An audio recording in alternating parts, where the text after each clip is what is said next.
catch the JP Peterson Show Monday through Friday at 10 a.m. Eastern. In the meantime, check out the podcast section.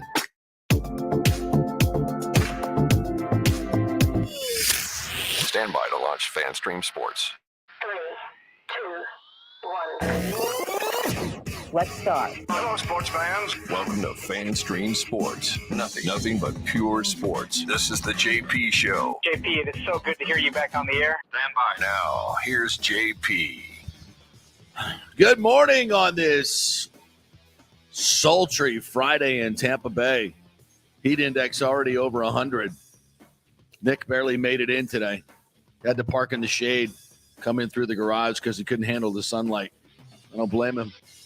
Even Tally's like, nah, I'm going to slip out real quick, take a dump, and get back in real quick.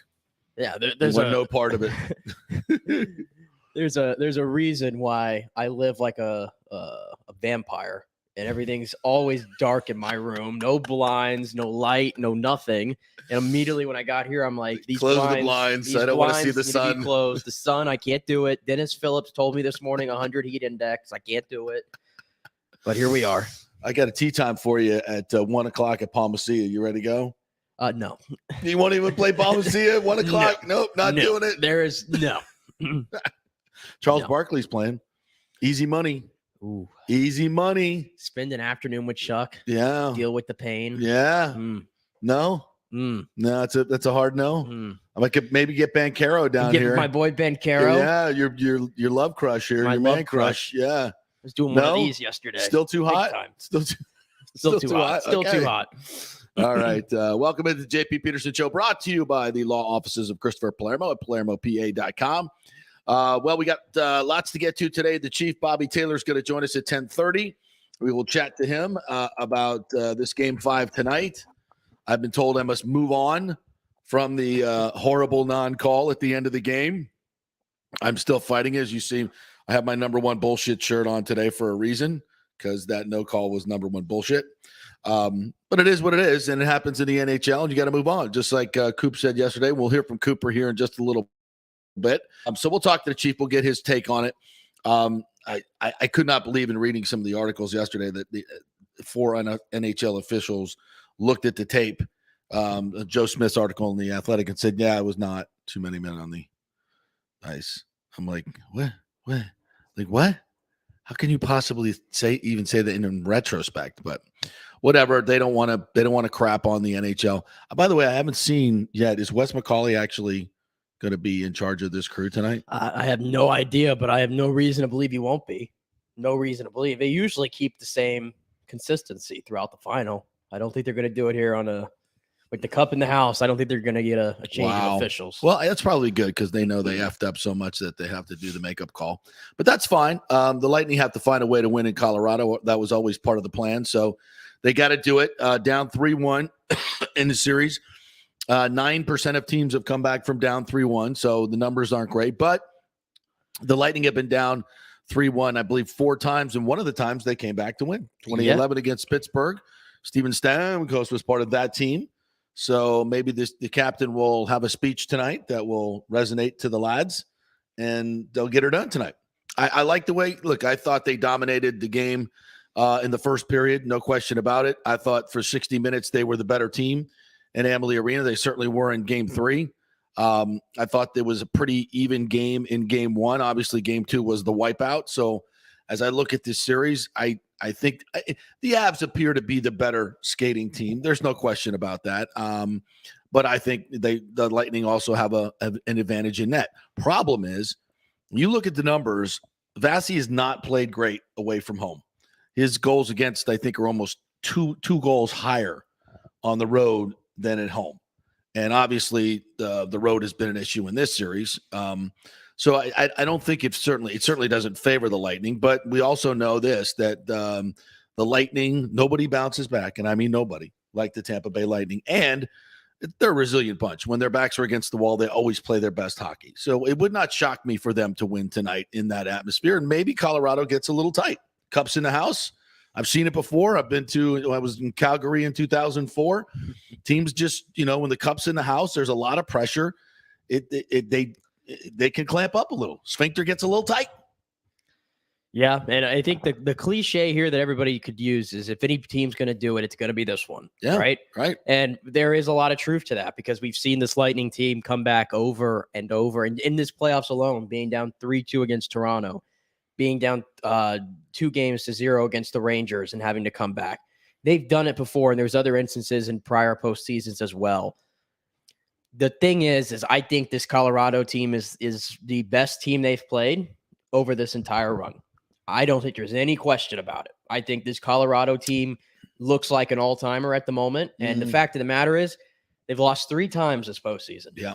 And the Lightning got to win 3 in a row to beat them. So you're saying there's a chance. A very little tiny one right there. I'm just being honest here. I have my concerns going into this one still with the cup in the house and knowing how the crowd's going to be. I can only imagine. Yeah. All the small things is probably going to hit differently tonight over there. Yeah. I can already hear that playing. And Vasilevsky, to your point, he's had those kind of albatross games on the road in this playoffs. He gave up 5 against Toronto in game 1? Game 1, yeah. 5-0. He gave up the 6 against New York in Madison Square Garden. And then he gave up the 7 against Colorado in game 2 away from home. So he has not been as sharp away, but it's going to be what's in front of him, in my opinion. He's the least of my concerns still going into this, given that, because what we saw in front of him in the third period and overtime was frankly unacceptable. Yeah. And I think the Lightning, they slipped into that game 2 mode of giving Colorado way too much respect in that overtime. I remember watching at one point, the Lightning dumped it in, and that's all they were doing. Oh, yeah. It was dumping it in. They were not trying to skate through the zone whatsoever.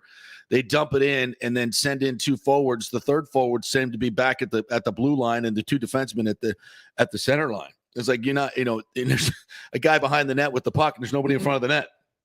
Last time I checked, you can't score that way. So I thought the Lightning played a very, very timid overtime. I'm not sure why.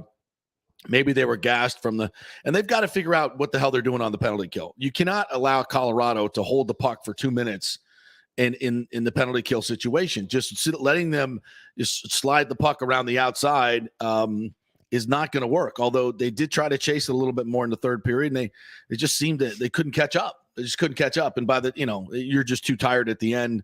Something bad's going to happen. They ended up killing off the penalty late in the third, but I think it took a lot of juice out of them. And their overtime was just god awful. Yeah, and outshot 11-3 and just back on their heels. Yeah, and I think John Cooper might have some decisions to make tonight with the lineup. I was thinking about this too. Yeah, they need They need a little push. They need a little something. What are you thinking? Well, here's the thing to keep in mind. Chernak obviously did not play the third period in the overtime. Right. That guy's tough as nails. Yeah. There's nobody tougher in the league, I think, than him. Yeah. The fact that he couldn't go out there, I think, is more telling than anything. Yeah.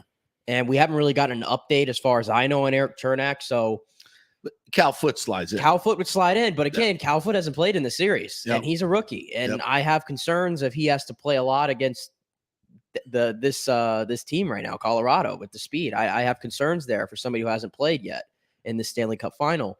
And then Cirelli, I think he'll definitely play. Yeah. But how effective will he be? Can he take faceoffs? Because you saw once the game kind of flipped. Yeah. It sounds kind of minor, the face-off battle, because usually there hasn't been much of a but the way Colorado controls the puck, if they win the face-off, it's a big deal. In this series, it's a much bigger deal. Yeah. And Hagel could not win many face-offs with Cirelli hurt. So everybody's going to say, right, Braden Point. I mean, is that even an option at this point? Well, we got the reports from Eric Erlinson that he was limping after the game that he played, the last game that he played. So I just don't think he's ready to go. I don't know what the options are for Cooper, and I don't really want to take Riley Nash out because, to be honest with you, I thought Riley Nash was awesome in that last game, and I think he's been useful on that fourth line, and he looked better than Braden Point at the moment. Yeah. Yeah, it's not looking good for the boys. It's just not. And Kadri is back now, and he's a factor. There's no doubt about it. Damn, I'd love to see somebody put him into the boards. Oh my gosh, he's dealt with enough this postseason. I don't give a rat's been through ass. Enough. Yeah, I don't look. He cheated. He won. He got it. He won the battle. He got the goal. He jumped out early. Knew damn well what he was doing. Took advantage of the long change. got the puck when McKinnon wasn't even off the ice, but I guess according to the NHL officials, that's not 6 men on the ice. It's ridiculous. By the way, I was texting with Brian Bradley, who's on his way to Colorado this morning, and he's like, "Yeah, that's ridiculous. It's no question. And looking at it a second time on tape for officials to say that's not 6 men on the ice is ridiculous." And by the way, everybody's like, "Well, the Lightning had 7. The Lightning, the 2 players are going over the boards. They're within 5 feet. That's a legal change. What Kadri did is not a legal change. So the numbers don't matter. I mean, you want to talk about sloppy line changes? Yeah, when guys are within 5 feet, 8 feet, 10 feet, not 35 feet already involved in the play. I know I ripped about this yesterday, but it's true. I can't. What Subban said yesterday was just ridiculous. It's stupid. Anyway, let's move on to Cooper because we have to move on. You have to move on. We have to move on. And clearly I'm not. But we have to move on. Here's John Cooper discussing the aftermath of Game 5.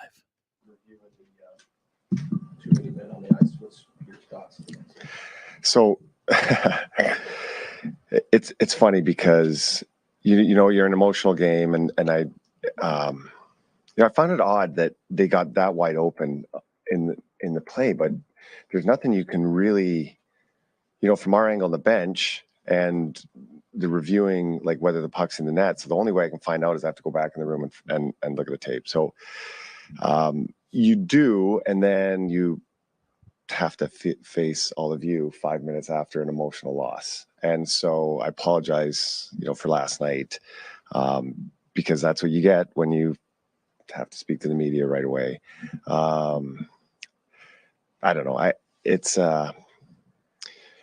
what's great about today is that it's not yesterday, and now it's like I'm, got some excitement for Game 5, and that's where now my mind's turning on how to win that.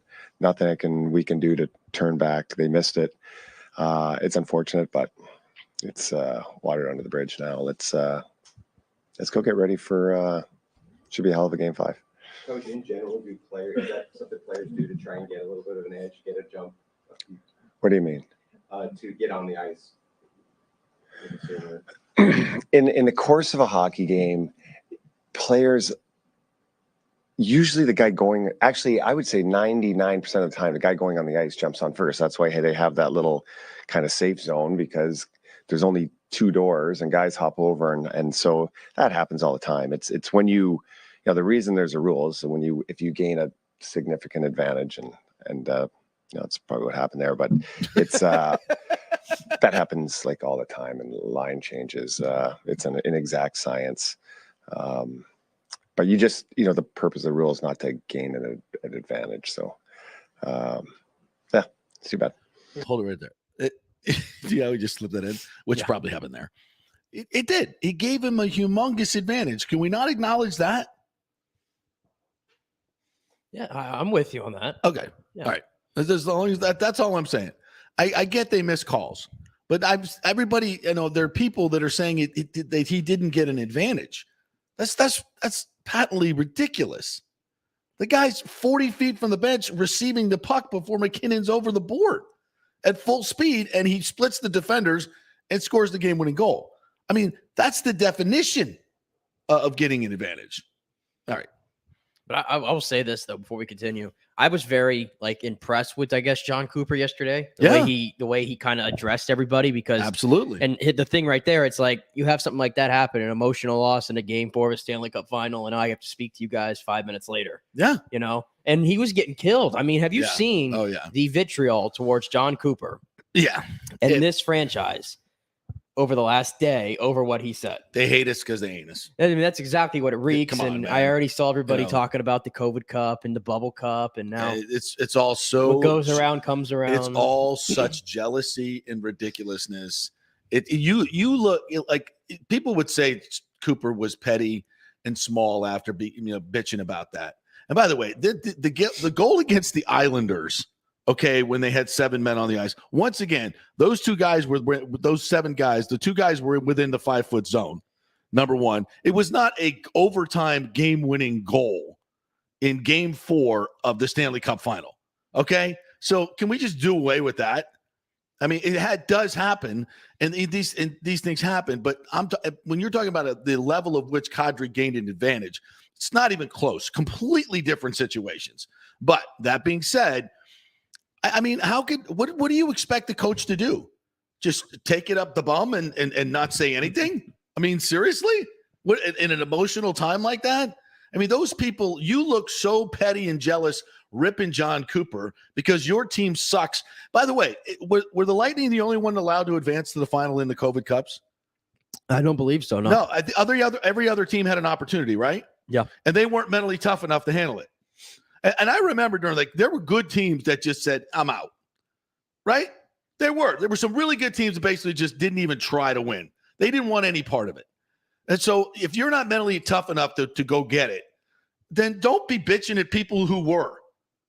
I mean, it is the worst thing we do in sports when we belittle the champion who beat your ass instead of saluting them and making up all these excuses for why they won the cup and your sad ass did not. You look so small and petty, whoever you are out there. You look. What are you talking about? Win a real cup.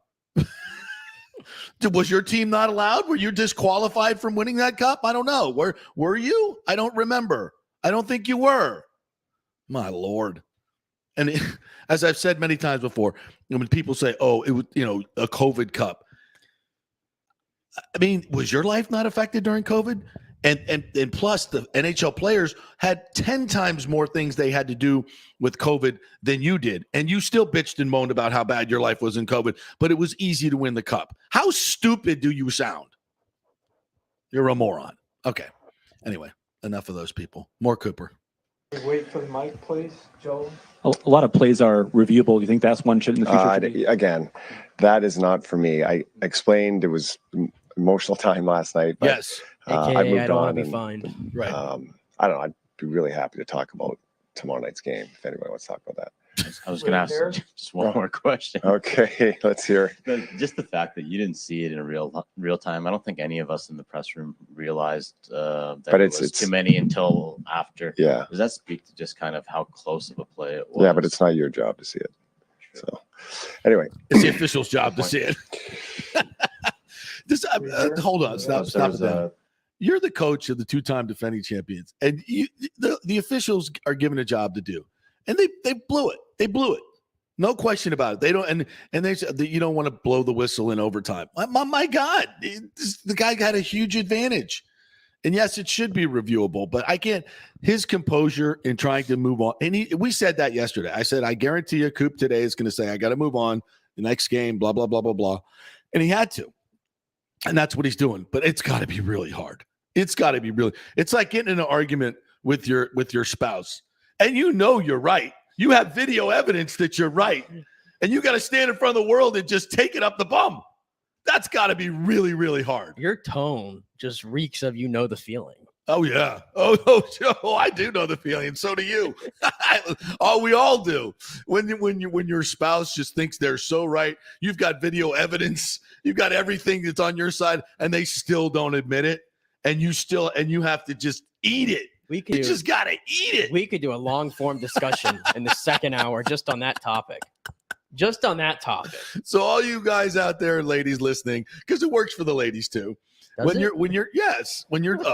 dudes that are completely unself-aware listen, I'm sure I've been in that situation. Sometimes you think you're so right because you can only see your perspective, and you're not. Even when faced with a mountain of evidence, you're not.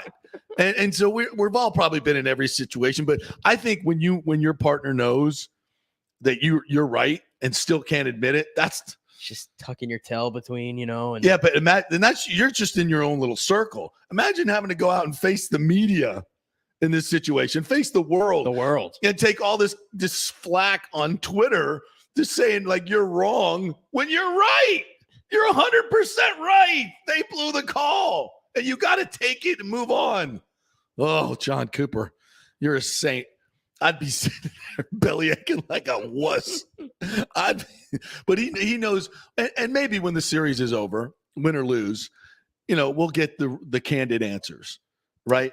because he has to move on for his team. If we get the documentary, which I hope we get one day of this team, because there's plenty to go off Oh, of. hell yeah. It's a great, if this ends up being, let's say, the final dagger, it was that goal that ended the whole thing. Yeah. That's a good episode right there, that we could get some actual honesty and truth from the people that were involved. I could see Maroon with his hat on, 10 years from now, just rolling, and it had to be that guy. Are you effing kidding me? That guy? My God. It's just, awful. All right, continue on with this saint, John Cooper, keeping it all in, trying to move on when he desperately does not want to. From the emotions that you exhibited and some of the players, it almost had the feeling that the series was over. Now you say there's some excitement from you. Do you sense that from your team as well? I do. Again, you're riding 10 minutes or after a game.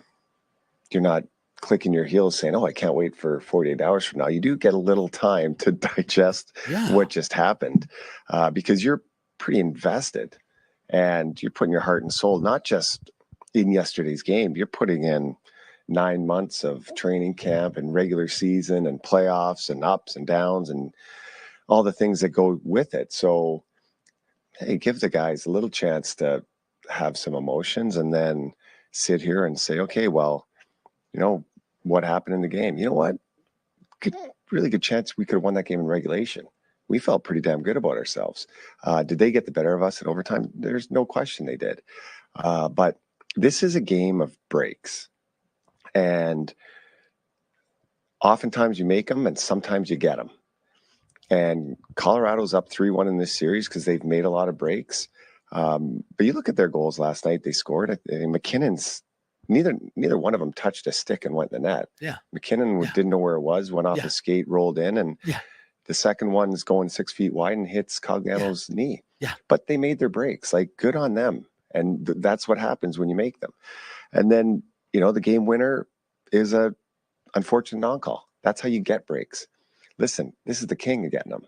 I've gotten them, in teams I've had when we've won, or had leads in games or won championships, you get those. But what comes around goes around. Eventually, we'll make ours and we'll get ours and stuff like that. But it's the way the game is, and you can't pout about it. That's why you turn the page, move on, and let's go. So the mountain's a little bit higher. Or at least we're still climbing. We're not out. And hey, 3-1, 3-2 to Toronto. What the hell's the difference? We still have to go on the road and win a hockey game. We're going to have to win a game on the road regardless. We didn't have home ice. So why not tomorrow? Stop it. Stop it right there. Come on. That's better than the Tebow speech right there. That's better than the Tebow. We might have to recue that for the second hour. That's how good that was. Did that not encapsulate it all right there? I'm the king of getting the breaks, he says. Yeah. It's all my doubts have just been erased by that one answer. Yeah. I mean, I'm ready to go. I'm putting the gear on. Let's go. Let's go win a game in Colorado. Look, we're realists here. Very little chance of them doing this. But there's a chance. This could be one of the greatest comebacks and the greatest moments in Lightning history. The dynasty is not over yet. It's not over yet. And I would contend here that even if they lose to Colorado, this dynasty's not over. He's 28 years old. 27, I think. 27 years old. Kucherov is 27, 28 years old. Stamkos just had the best year of his career. He ain't done. Hedman, what is he, 32? 31. 32? Yeah. Where's he going? To the Hall of Fame, but not for another 7-8 years. Braden Point's pretty young. This Ross Colt guy ain't too shabby. Cirelli. Yeah, I like Cirelli. We're going to keep Nick Paul. Trust me. He ain't going nowhere. This team's not going anywhere. We're not fucking leaving. Sorry. We're not fucking leaving. Even if we lose a series, we're not fucking leaving. We're not. This team's not going anywhere. Coop's not going anywhere. So, dynasty's far from over, my friend. Far from over. I think I said this too before this series started. Because of the circumstances the last 2 years, the uniqueness, I guess, of the postseason, This one would feel the most enjoyable for me. I said that coming into the postseason. Now, knowing the way the journey's been and the point injury and being down 3-1 against Colorado, if they pull this off, this is the best. It doesn't get any better than this during this run. This is going to feel the best of any single one by far. We've reached that point now. If I'm Cooper, I'm grabbing, I'm telling my PR guy, Brian Breesman, go get me every tweet you can find, especially from other players that about COVID Cup, about they haven't won anything, nothing's, I would get every one of them and I would just I would put them flashing in the locker room nonstop.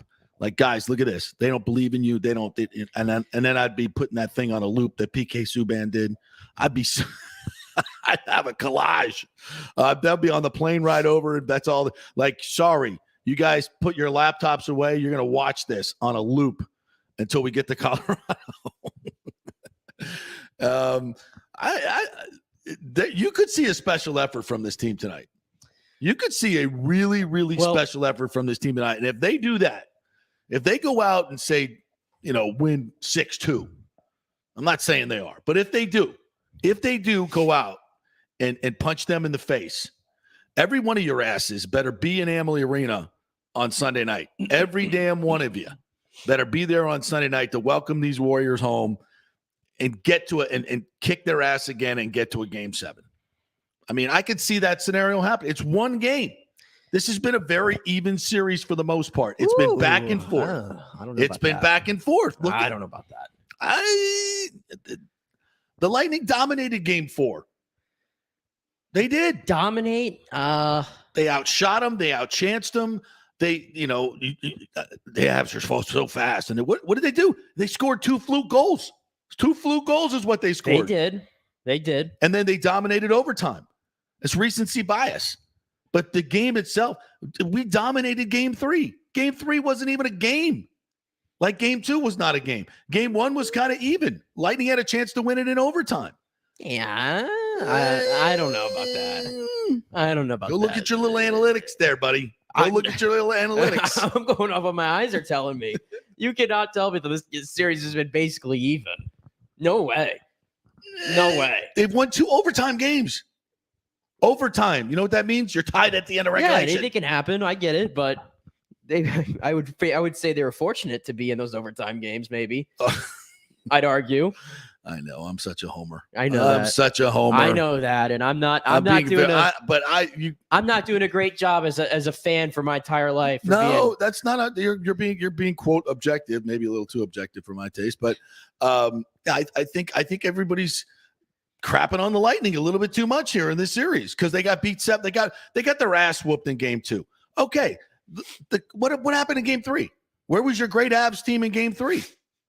They had 2 lucky bounces to even score in Game 4. Come on, you want to give the Lightning any credit? Yeah, I give the Lightning credit. I mean, they were. I wouldn't say this close, but maybe that close. Kucherov hit the post from making this series 2-2. They were close. They clawed. Yeah. But there's a couple things I do want to see tonight. I mean, what was we got 3 games left in this series if the Lightning are going to win the Stanley Cup. We need the Vasilevsky, whatever he did in the Florida series. Oh, yeah. Yeah, I need that one. We need that one. I need that one. The Florida series, the way he ended that's what I need. And how about Alex Killorn? Can we get a goal? I would die for Alex Killorn. I thought he was going to score. I was hoping he would score in overtime. They had a 2-on-1 in OT. I know. I'm waiting. I don't know what the hell that was. What he didn't even hit the net. Yeah, that line, they've been I guess they've been scrutinized because they're not scoring, even though they're not being asked to play that way. But Cirelli now has gotten 2 in the last 2 games. Hagel, I swear, I mean, this guy is the most snake-bitten guy in the league. I mean, how many times is he in the right spot? Got to finish. He just can't finish. And then Killorn really hasn't seemed like he's pushing much offense at all. I'd love to see Killorn get a goal, maybe get his spirits going, that line get going. Vasilevsky plays Florida. It's a lot of ifs, ands, and buts here. Yeah. But again, when you're down 3-1, that's what it all comes down to. And listen, Colorado's gotten the breaks. There's no doubt about it. And maybe it'll even up tonight. Who knows? Maybe we'll get a couple off. I think we're due. I think we're due for off a leg, yeah, off a head, and we'll try to keep it with 5 people on the ice in crucial moments. Can we score on our power plays too? Please. That special team. You want to rip the Lightning? Rip their special teams. They've been awful. absolutely awful on so many levels. There's your boy. There's your boy with his little cheat sheet. I'm going to keep scrolling past here. Enter the room and take your seat. If you have not seen the Joe Biden cheat sheet that they now give him, you walk in the room, say hello. You take your seat. You welcome everybody. You, oh my God, the leader of the free world. All right, quick break. When we come back, the Chief, Bobby Teller, will join us. We'll get his thoughts on the 6 men on the ice and moving on to Game 5. Stay with us.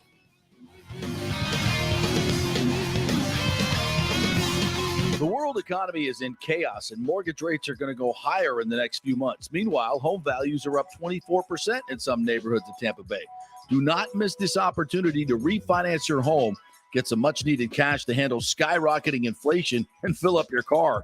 Contact Scott Fitzgerald at American Mortgage Services. Even if you've recently refinanced, Scott can make the deal work because he charges no lender fees like the big boys do.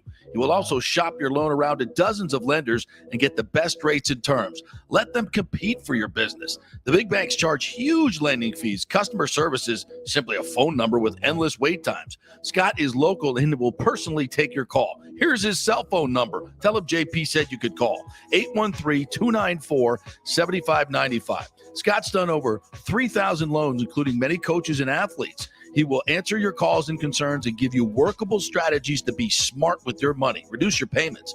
It's not just what you make, it's what you keep. 813-294-7595 or email him at scott@amstampa.com. The health professionals at Bay Area Modern Medical Center want you to know it's time to commit to a new healthy lifestyle. It's literally a matter of life and death. 42% of Americans are considered obese, and being obese made you 3 times more likely to be hospitalized by COVID. So getting in shape is not just about looking better, it's about living much longer. At Bay Area Modern Medical Center, they take a very different approach to primary care. It's personalized, preventative medicine. Christopher Lugo and his experienced staff are proactive in looking at your issues before they become a problem, encouraging a healthy lifestyle with proper diet, supplements, and exercise to optimize your active lifestyle. Building up your immune system, not destroying it with poor nutrition and bad habits. So call for an appointment, maybe change your primary care, and get on a journey back to full health and a happy life. Call 844-977-3477 or go to BAMMC.com. Tell them JP sent you for priority scheduling. 844-977-3477 or go to BAMMC.com. Have you purchased a home in the last 10 years and the stucco is starting to come loose from the upstairs portion? Well, that can cause some serious damage that you can't see until it's too late. Is it becoming an eyesore? Have you contacted the builder and just can't get any relief? That's very common here in Florida. So call the law offices of Christopher Palermo. They can help you. Call 813-221-5636. That's 813-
DeFiLava.com. Don't get left behind, folks. Make some money at DeFiLava.com. Let's go. Right now, back to the show with JP on FanStream Sports.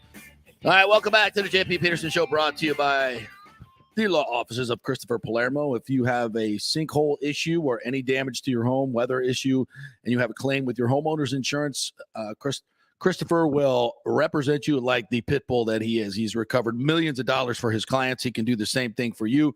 Your homeowner's insurance does not want to pay you what you deserve. So you need to retain a lawyer, and it's a free call to find out if you have a case, whatever your issue is, whether it's a stucco issue, water intrusion, whatever. He will let you know if you have a case and represent you and get you some money. So that's Christopher Palermo. PalermoPA.com is the website. Contact them through there, email, or call for a free consultation. All right, let's welcome in our good friend, Bobby the Chief Taylor. What's up, Chief? How you doing, buddy?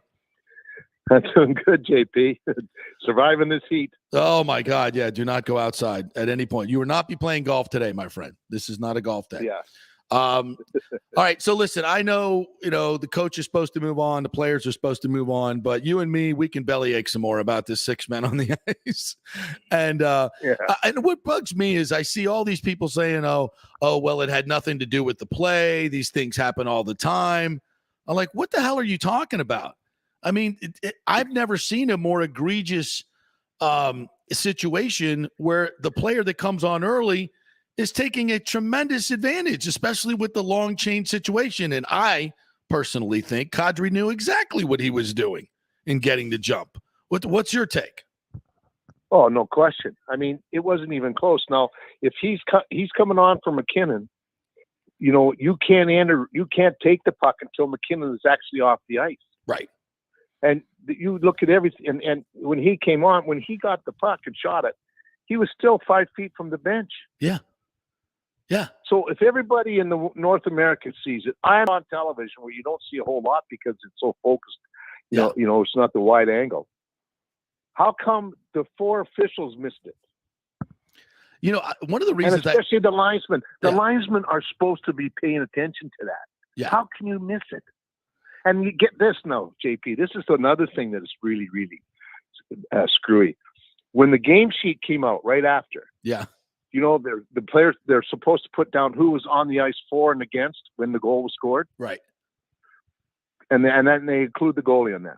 They had 7 guys on it, on the Colorado's line. And then we made a mistake, so they covered it up. Yeah. Yeah. The other thing 7, which counts the goalie. So you had 6 forwards or 6 skaters, and even they saw it. Yeah. Yeah. Give me a break. And Chief, isn't it true though? If Kadri was over by the bench, right, and they passed him the puck, and McKinnon wasn't off, the arm would have gone up right away. Even if he was hitting the skate by it, right? He would. The fact that he was so far out on the ice, I think, was actually in his advantage. Because I think that the officials were like, well, we certainly wouldn't be that far off on a missing a change here. But he was, and he was a material, and he was a material part of the play. When Subban says, "Well, he's not part of the play," look, McKinnon's coming off. He's not part of the play. McKinnon could have turned around. Hell, he was in the middle of the ice. He could have turned around and gone in for a rebound. And you have to. And do you not have to account for that player when he's on the ice? Yes. See, this is the point where he wasn't a part of the play. He meant McKinnon wasn't a part of the play. Right. But the guy that was replacing him was, because he scored the damn goal. So it's nothing to do with McKinnon involved in the play. Right. It's the guy that's coming on the ice to replace McKinnon. See, never ask players about the rules. They never know the rules. Yeah. For me, that's what's the biggest thing was. If he came on the ice and somebody else got the puck and scored the goal, okay. Yeah. But no, the guy that came on the ice got the puck and scored the goal. So it's just ridiculous. I don't know, and it's really funny because when I was talking to my friend Coachy from Philly up there, and we've been in this league a long time. Yeah, it never fails. The league screws up some big time every single Stanley Cup final. They do it every time, and I'm not going to say that the Lightning are going to lose or Colorado's going to win, but 2-2 is a lot easier to overcome than 3-1. So that call there could very, very easily cost the Lightning the Stanley Cup. Oh, there's no question. I'm not saying they wouldn't, but I mean, could. And listen, I see everybody talking about when the Islanders scored, or we scored against the Islanders with 7 men. First of all, those 2 guys were over near the bench. Kadri was 60 feet from the bench. Same thing that their Lightning had 7 people on the ice at that particular moment. Both of those guys in this play the other night were both next to the bench. They were going over within 5 feet. That's within the rule. 60 feet, 50 feet, whatever it was. Plus, he's taking advantage of the long change. He's at speed. He's at full speed, takes the puck at the blue line and splits the defenders. I mean, that is the definition of getting an advantage in a change.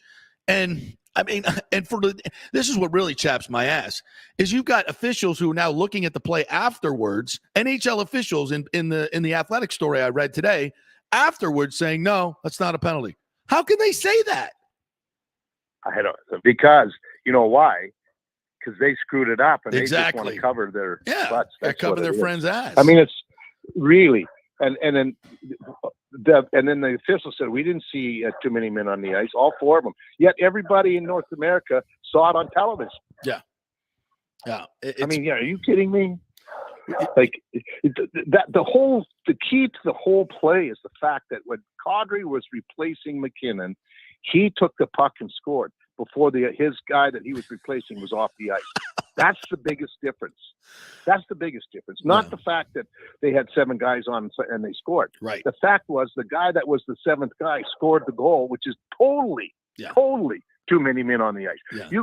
Anytime you see guys that come on the ice and the puck comes to them, they let it go. Right.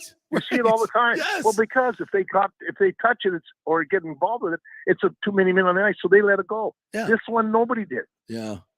Maybe they already knew that they weren't going to call it. Yeah, mind-boggling, absolutely mind-boggling. And in that crucial situation, it just can't happen. I think the league needs to change the rule and say that is a reviewable, and in this way, like I don't want them to take goals off the board if there's 2 guys within 5 feet or 7 feet of the bench and they're going off and a goal is scored and it's not material part of the play. That no, and there should be some subjectivity here. Give it to the officials and say, look, if a goal is scored and there's a clear advantage by the new player coming on, we could overturn that goal, right? That should be a reviewable play, right? I would think so. Yeah. But it's boy, when you keep seeing calls like this, it's going to be close and closer to having a referee sit up top and watch the game, call it from up there, not even beyond the ice. Yeah. Point. There's some people talking about that, but I just yes, goals are scored all the time when people are right by the bench and but the guy that comes on the ice, right, never takes the puck and gets it until the other guy is completely off. Right. And that's the biggest difference in this whole play. Kadri was coming on for McKinnon, and Kadri scored the goal before McKinnon. He was 6 feet from the bench before when he shot the puck. For gosh sakes! Yeah, how big an advantage is that when you got that? All right. And especially if you're a defenseman before it, and it's McKinnon that you're really watching him. He's more dangerous than anybody else, other than Makar. So you got to watch him. So you know what? You don't pay attention to that extra guy coming on until it's too late. Yep, and I guess we just played the Cooper press conference from yesterday, where he knows he got wrong, but he has to move on. He has to move on for his players. He has to move on for himself. You just got to move on, and it's got to be so hard. It's got to be so hard to face the media and not be able to bellyache and bitch about it like we just did. He's got to keep it all in and move it all forward. Which the man's a saint. I couldn't do it. I'm too petty. But we got to move on, and I want to get your take on. I think there have been times when obviously Colorado has been dominant. The overtime, for instance, Game 3, or Game 2. But there have been times where the Lightning were dominant. They were dominant in the first period of Game 4. Outshot them 17-4. I thought they were dominant for most of the game in Game 4 and just lost in overtime. When you look at this whole series right now, do you see it as even? Do you think that Colorado's better? How do you see it? Well, I mean, they spend a little more time in our end than we do in theirs. But like for instance, that overtime, it was, boy, they just completely dominated. And they used that short change really well. Yep. You know, when you're that close to the offensive zone, you know, that was the problem. A lot of the problem why it was such a dominant period for the Avalanches, because the Lightning couldn't get guys off. And then when they would flip it half-ass up over the blue line, they'd knock it at the blue line, or they knock it at the center ice line. Bring it right back in. I know when you ice it, you can't get change there, but you know, there were times when we could have come in and skated to get it out a little bit, and we didn't do it. Yep. You know, we stopped moving our feet a lot in that overtime, and Yep. you know, they just, I mean, they and I, you know, to me, they looked like they were a little bit tired, the Lightning. Yeah. But Colorado was so dominant; it's hard to really get a true read on what the Lightning did or didn't do, because Colorado was so strong on that overtime period. But I thought the Lightning were the better team in the 60 minutes previous. Would you agree with that? Yeah, well, yeah. I mean, you know, the shot clock was a little misleading in a sense in the first period, because we shot them 17-4. Yeah. But only 4 got through. We blocked 13 shots in that period. Mm-hmm. So, you know, and there were some pretty good opportunities that guys got their stick on. So it was a little bit closer than what that shot period. So we got our shots through. We had 23 shots and only 3 were blocked. So we got 17 of our 23 shots through in the first period. You know, they had 4, but they had 13 blocks. So there's 17 shots right there that they could have had on goal. So it's a little bit misleading in the sense about how dominant we were. But but I like the way we came out with some speed. We came out with some tenacity and urgency to really play in Colorado's zone a lot longer and a lot more often than we did in the first 2 games. Bobby the Chief Taylor joining us here. So as we look to Game 5 tonight, and we have memories of Game 2, nightmares, I should say. How did the Lightning play better there? I think the altitude certainly has something to do with it. Maybe the fact that they're getting in quick and getting out might help. I don't know, but they've got to find a way to keep that ice tilted and get shots on Darcy Kemper, who I thought played well in Game 4. Frankly, I thought he played pretty well. How do the Lightning sustain that energy and that push in their offensive zone?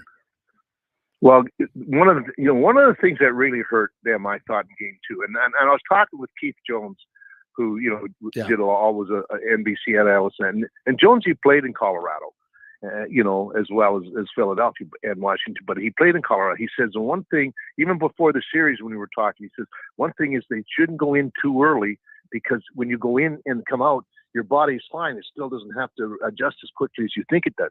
If you're there for 3 or 4 days, that's when it hurts you. Well, yeah. So because he played there, and he said, well, think about it. That second game, we were there 5 days. Yep.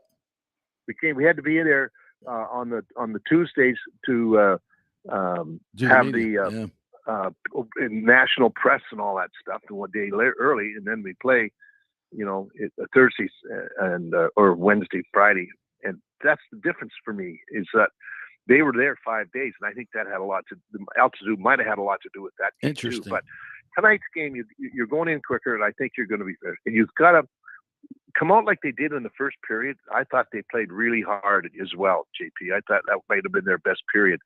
And they came out, and we could have won the game in that first period had we scored more than 1 goal with the 17 shots, and Kemper was very good in that period for them. But I think that's what we have to do. We have to just keep making sure that we play a hard forechecking game. That's key. Offensive teams, and we've seen it with Toronto, we've seen it with New Jersey, or with the Rangers. The teams that like to skate and have a lot of speed in that's offense. That boy, they want to get going all the way. Yeah. When you make them play defense, that's hard work and boring. Yeah. So then you can, puck retrieval is going to be important tonight for the Lightning. Yeah, they've got to be able to win those battles, which they really haven't done. All right, Chief, great stuff as always, my friend. You'll be doing the radio tonight? Yes. All right, we will be tuned in. And, I just got to, this team is so hard to put away. And when the Cup's in the house, there'll be a little bit of pressure on Colorado, right? Sphincter gets a little tight when the Cup's there, right? You'd be playing at home. Yep. Yeah, it does a little bit. And I'll tell you what, the Lightning been there, done that. Now, know, this is a team that you can't really cancel out at any time during the course of the series, until it actually happens, because they've come back a lot of times played some great hockey when their backs against the wall. Yeah, we'll hope to see that tonight. All right, Chief. Thanks, my friend. Have a great weekend, and hope to see you Sunday night at Amalie Arena for Game 6. Me too. Thanks, JP. All right, appreciate it. The great Bobby the Chief Taylor. Now you heard it from him. There was clearly an advantage, but we're moving on. All right, we'll take a quick break. When we come back, good friend of mine, Devin Pappas, is going to join us. I'll be emceeing at a charity event with for some very good causes. We're going to chat a little bit about that when we come back. Stay with us.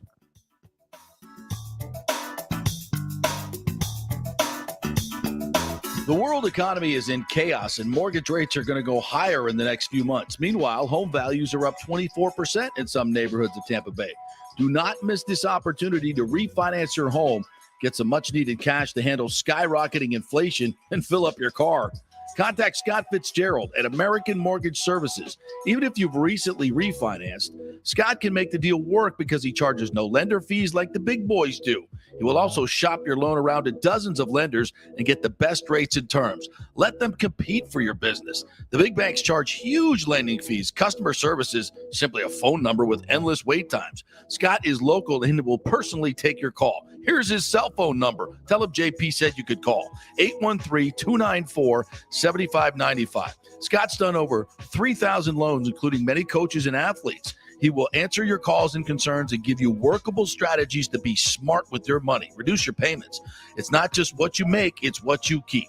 813-294-7595 or email him at scott@amstampa.com. Have you purchased a home in the last 10 years and the stucco is starting to come loose from the upstairs portion?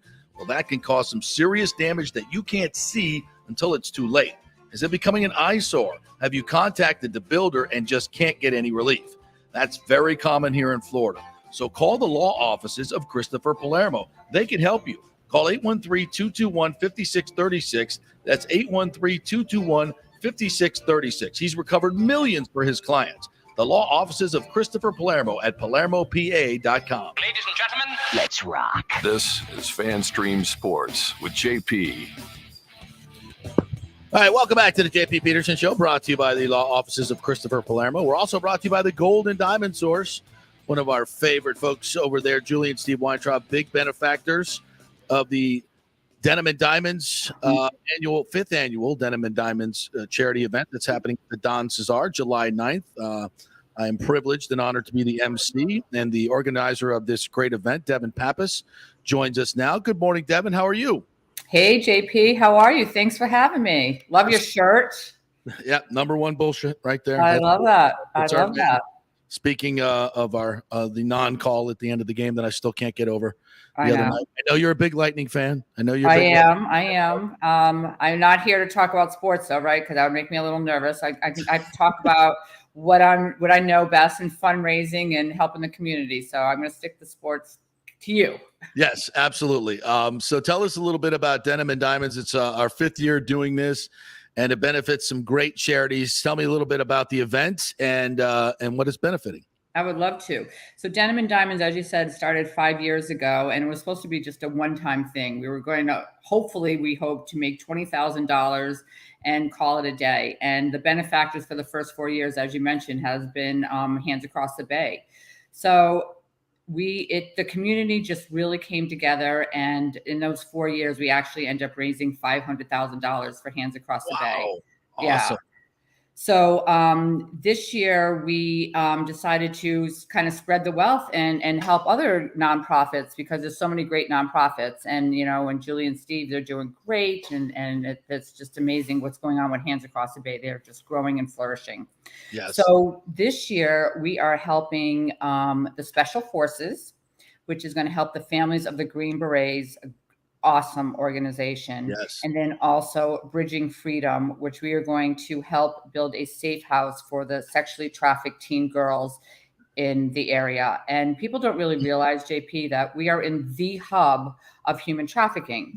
Yeah. People think, that happens in other countries, but no, we are in the hub. Florida's number 2 in the United States, and then our area is number 2 in Florida. So for us to be able to have an opportunity to help such a horrific crime, and the community is really going for it and helping out. Yeah, So go ahead. I was going to say I've talked to a lot of law enforcement people in this area about this, and I've actually worked on doing some specials on this. And it is, I didn't realize, honestly, the sheer numbers and how much of it happens here. A lot of it happens on the beach. A lot of young girls going out to the beach bars. And I interviewed this one particular girl who experienced it and was, this close to being, human trafficked. And if not for the keen eye of a bouncer at one of the clubs who recognized her as a girl that comes in there, she's one of the regulars there, and she was with some strange guys, and he was on his game, and he saved her, but it happens. And she was telling me the story. The next time she came back, she saw those same two guys and pointed them out to the bouncer, and the bouncer says, well, let's just chill and watch them work, and there were cops there too, and they arrested him. Then they got him. And I was just shocked at how easy it is and how much it happens. And it's right under our nose as well. And to have a place where these girls can go and get to a safe house, it's life-saving, literally a life-saving event. Oh my God. Absolutely. I'm going to tell you a quick story, if that's okay. Yeah, absolutely. We talk about the people that, obviously human trafficked that way, but I actually, I'm a domestic violence advocate, and I've worked with human trafficking survivors. And I was working with a 9-year-old where her mother and boyfriend were selling her for drugs. So if that doesn't give you the chills, and if that's something that you can never unhear, that's the message I want to get out to people. It is not just all happening with people taking people, but it's happening right in something so horrific as something like that. I know. I can't even wrap my arms around that. Like what a mother and her boyfriend. Yep. It may bring tears to my eyes every time I tell that story, because I couldn't believe it either. And I never will. This was probably about 4 years ago. I will never, ever, ever forget that. So we definitely have some work to do on July 9th at the Don Cesar at our Denim and Diamond event. And JP, thank you from the bottom of my heart for always being a part of it, always supporting Denim and Diamonds and helping the community. And I'm truly excited to be emceeing with you this year. Yes, it's going to be fun. And my girlfriend Ashley is busy picking up my outfits. Thank you for sending us a little bit of a inspiration. So I'm not a big outfit guy. So, but she's like, you're going to go all out for this. We're going to get you blinged up. Yeah. So I told you I got to meet Ashley. I can't wait. Yeah. So I'm going to embarrass myself. I've never worn a diamond in my life. Like I'm talking about ever. So it's going to be a different me. I'm going all out. It's going to be fun. Well, you see how people dress. I mean, the beauty of it is, the vision I had is I can't get my husband in a tuxedo. So I've spent many, many times going to fundraisers by myself. As you know, people probably think I'm single half the time, but, so I'm like, okay, well, I'm going to start a fundraiser where you don't have to wear a tuxedo, but the girls can still get kind of decked out, Yeah. So it's a fun oxymoron, if you will. And it's just a very unique event. Things that we get, like raffle items that people don't even think of getting. Like we've gotten air conditioning, we get house paintings. This year we have ceiling fans. We have your live auction, which I'm so excited about. Yeah, we'll be giving away 2 lower level tickets to a Lightning game.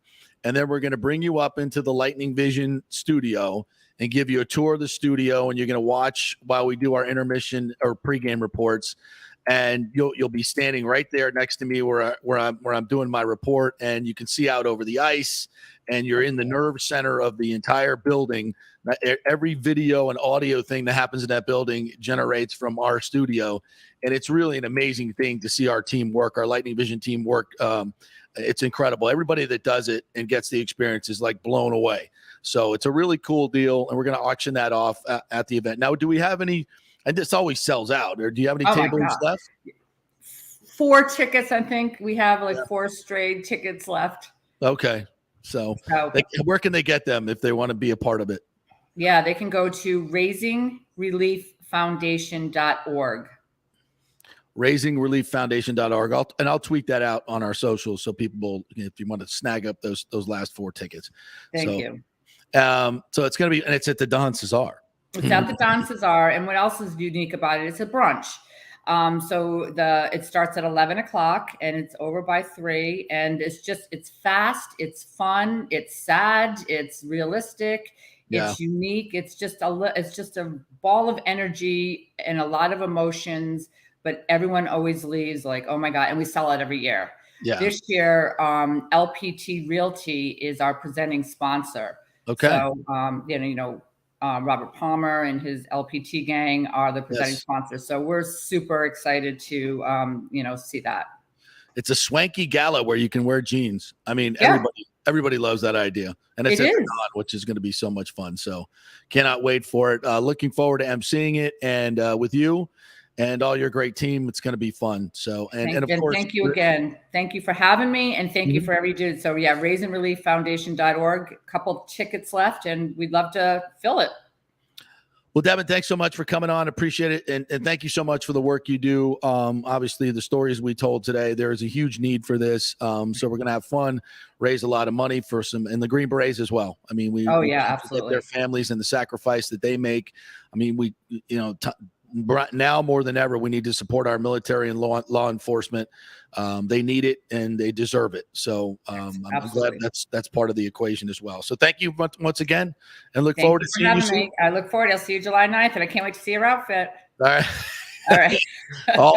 I'll do to Ashley. Trust me. None of this is coming from me, luckily.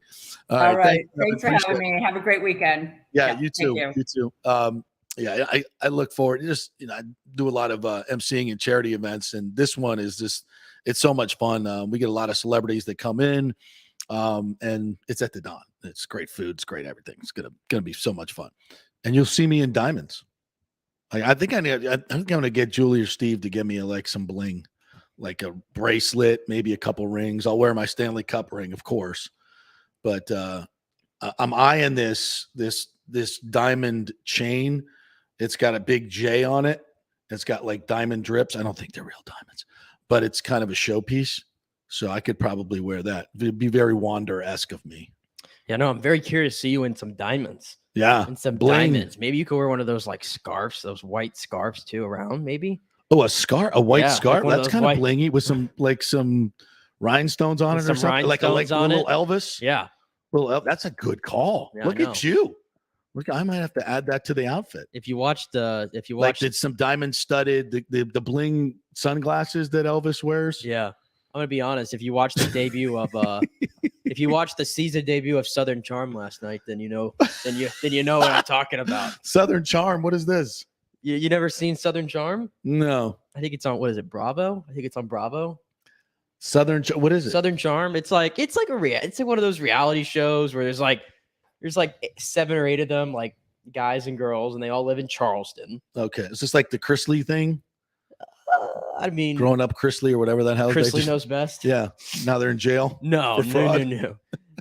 It's a reality show. It's like the Southern version of insert any reality show for the most part. It's drama. There's arguing, relationships like crazy. I never got into those shows. Casey got me into it, and it's the only one I thoroughly enjoy. All right, I'll check it out. Southern Charm. I'll check it out. I did see Chris Torello tweeting about it yesterday. So that tells me I have an ally, somebody who watches it as well. So if you two are watching it, so it must be good. But anyway, if you saw the season premiere yesterday, you know why I'm talking about the white scarf. The white scarf. The white scarf. You seem very cryptic about it. Just what is it? What is it about? You gotta go watch turn on if you could find Bravo on your TV set over there. It's not among the favorites. All right, so I'll find out about the white scarf. All right, we'll take a break, and when we come back, we got more of John Cooper. We're going to hear from Pat Maroon and Ryan McDonough as well. I thought they had some really good things to say about tonight's Game 5, and the Rays welcoming the Pirates. We got some NFL news, and we're going to do FSU makes a big hire. We'll get into that story, and Baker Mayfield to the Panthers, coming to the NFC South. Lots of good stuff. Stay with us. Italiano Insurance has been serving and working in our community for over 60 years, and it's not just about insuring all the pieces of your life.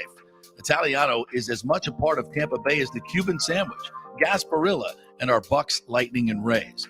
They're also active supporters of great charities like the Humane Society, Metropolitan Ministries, and local pediatric cancer centers. Hey, we all need insurance, so do business with a local company with a commitment to our community. Don't call some 1-800 number. Call Italiano and be greeted by one of your neighbors. That's 813-877-7799 or ItalianoInsurance.com. Named the Small Business of the Year by the Tampa Chamber. 813-877-7799. Cryptocurrency is all the rage today. The market cap for the industry is now over $1 trillion. And you read about people making millions of dollars, right? You want to get in, but have no idea what to do? Or maybe you dabbled a bit and you want to unlock the real money-making opportunities and don't know how to do it. There are over 10,000 tokens and thousands of decentralized finance exchanges to navigate. So what do? You go to DeFiLava.com. The folks at DeFiLava.com are in Tampa Bay, and they work with you directly to set up custom accounts, answer all your questions, and provide market analysis. Decentralized finance and cryptocurrencies are here to stay and will change the financial markets as we know them. Get in the game. Get with the experts at DeFiLava.com and tell them JP sent you and get their free 2022 crypto market forecast today at DeFiLava.com. Don't get left behind, folks. Make some money at DeFiLava.com. The world economy is in chaos, and mortgage rates are going to go higher in the next few months. Meanwhile, home values are up 24% in some neighborhoods of Tampa Bay. Do not miss this opportunity to refinance your home, get some much-needed cash to handle skyrocketing inflation, and fill up your car. Contact Scott Fitzgerald at American Mortgage Services. Even if you've recently refinanced, Scott can make the deal work because he charges no lender fees like the big boys do. He will also shop your loan around to dozens of lenders and get the best rates and terms. Let them compete for your business. The big banks charge huge lending fees. Customer service is simply a phone number with endless wait times. Scott is local and will personally take your call. Here's his cell phone number. Tell him JP said you could call. 813-294-7595. Scott's done over 3,000 loans, including many coaches and athletes. He will answer your calls and concerns and give you workable strategies to be smart with your money. Reduce your payments. It's not just what you make, it's what you keep. 813-294-7595 or email him at scott@amstampa.com. The health professionals at Bay Area Modern Medical Center want you to know it's time to commit to a new healthy lifestyle. It's literally a matter of life and death. 42% of Americans are considered obese, and being obese made you 3 times more likely to be hospitalized by COVID. So getting in shape is not just about looking better, it's about living much longer. At Bay Area Modern Medical Center, they take a very different approach to primary care. It's personalized, preventative medicine. Christopher Lugo and his experienced staff are proactive in looking at your issues before they become a problem, encouraging a healthy lifestyle with proper diet, supplements, and exercise to optimize your active lifestyle. Building up your immune system, not destroying it with poor nutrition and bad habits. So call for an appointment, maybe change your primary care, and get on a journey back to full health and a happy life. Call 844-977-3477 or go to BAMMC.com. Tell them JP sent you for priority scheduling. 844-977-3477 or go to BAMMC.com. Have you purchased a home in the last 10 years and the stucco is starting to come loose from the upstairs portion? Well, that can cause some serious damage that you can't see until it's too late. Is it becoming an eyesore? Have you contacted the builder and just can't get any relief? That's very common here in Florida. So call the law offices of Christopher Palermo. They can help you. Call 813-221-5636. That's 813-221-5636. He's recovered millions for his clients.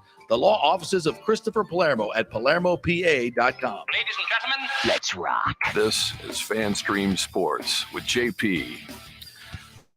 All right, welcome back to the JP Peterson Show. Our second hour brought to you by Bay Area Modern Medical Center. Dr. Christopher Lugo and his team will get you right if you're looking to lose weight, testosterone replacement therapy, hormone therapy, get your immune system boosted back up. That's one of the things they do very, very well over there. And according to our president, there's a second pandemic coming. So we have to be prepared for that. But seriously, it's a matter of life and death these days, getting your weight down, getting your immune system boosted up, and living a healthy life. It's very important. The Bay Area Modern Medical Center does everything personalized. It's going to be a personalized medical program for you, a personalized diet, exercise program, get the supplements that will get your immune system boosted up. So go to BAMMC.com, BAMMC.com. Tell them JP sent you.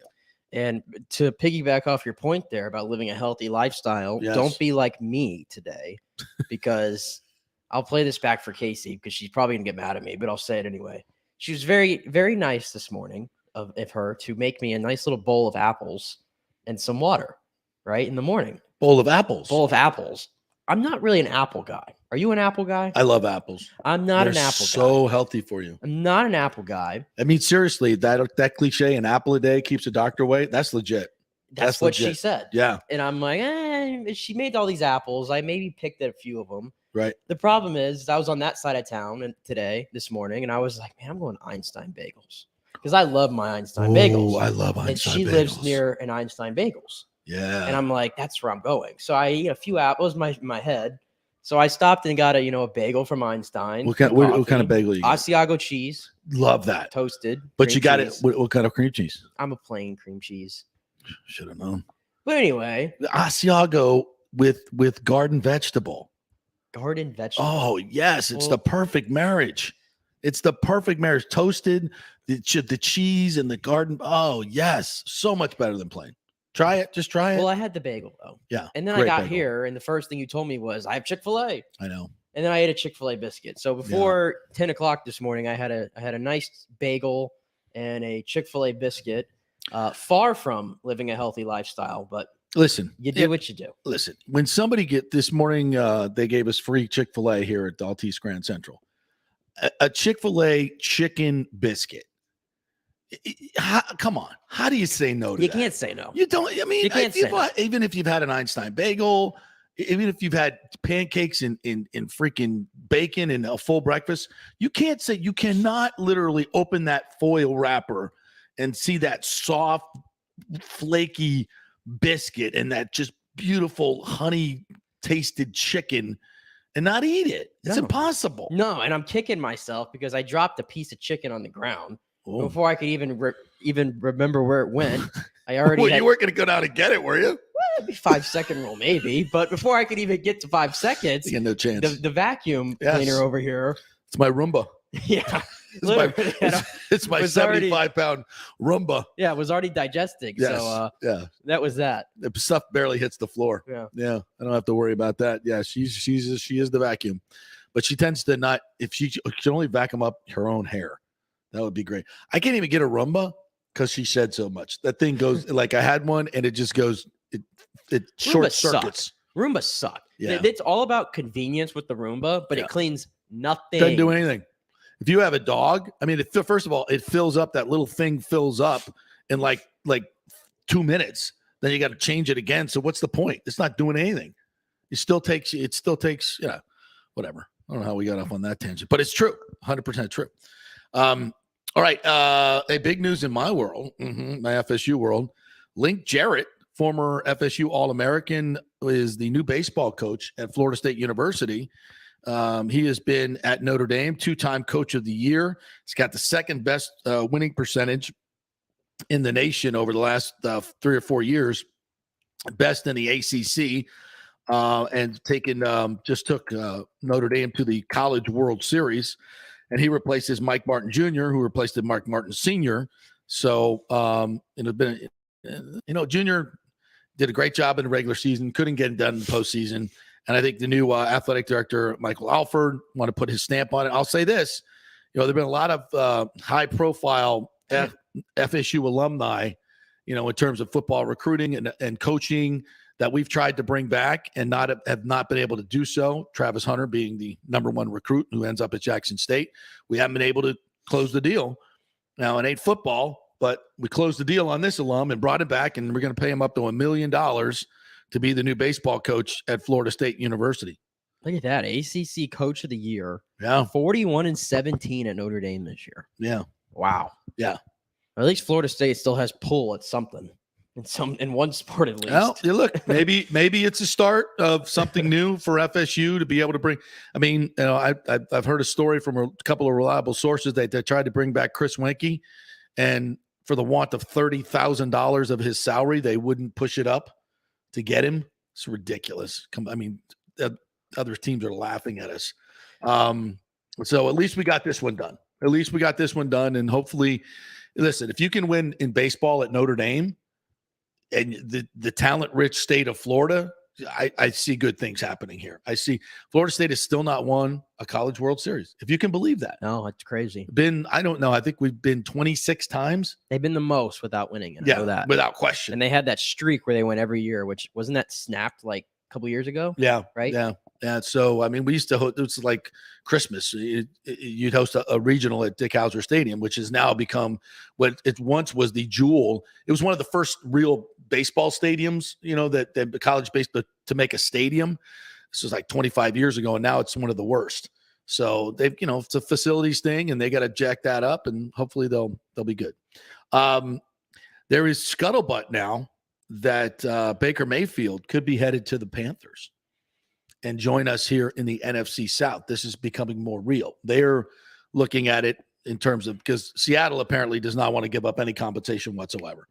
And the Panthers are maybe a little bit more aggressive. So my question is, who the hell is going to quarterback the Browns? That's what I'm saying. If you're Baker Mayfield, I think this is time where you might feel wronged by the organization, and maybe you have a case, I guess.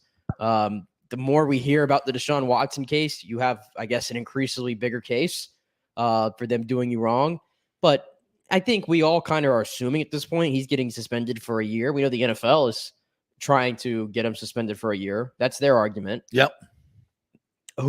Baker, the team just went out and just got Amari Cooper. They re-signed. They gave David Njoku a big extension. There's probably other signings they can make on the offensive side. You're going to get Nick Chubb and Kareem Hunt back. Yeah. The O-line's always solid. Defense is good. Defense has been not the problem at all. Second year as Stefanski. If you're Baker Mayfield, I mean, I would be like, man, let me come back and let's ride and maybe increase your value. That's right? what I'm saying. Increase your value. Get to the playoffs with Cleveland in this 1 year. Show them maybe they made a mistake, because, I mean, at the moment, I think we all are kind of thinking they maybe not making a mistake from moving on from Baker, but making a mistake of going after Deshaun Watson, and giving him $230 million guaranteed at the moment. Doesn't look great. No, just not. And I mean, he literally could be suspended the entire season. Yeah. And he did, what was it? The 20 of the 24 cases were settled. Yep. So which he said he was never going to do. Yeah. So there's movement there. The other 4 don't appear that they want to settle. So this is going to go on and on and on.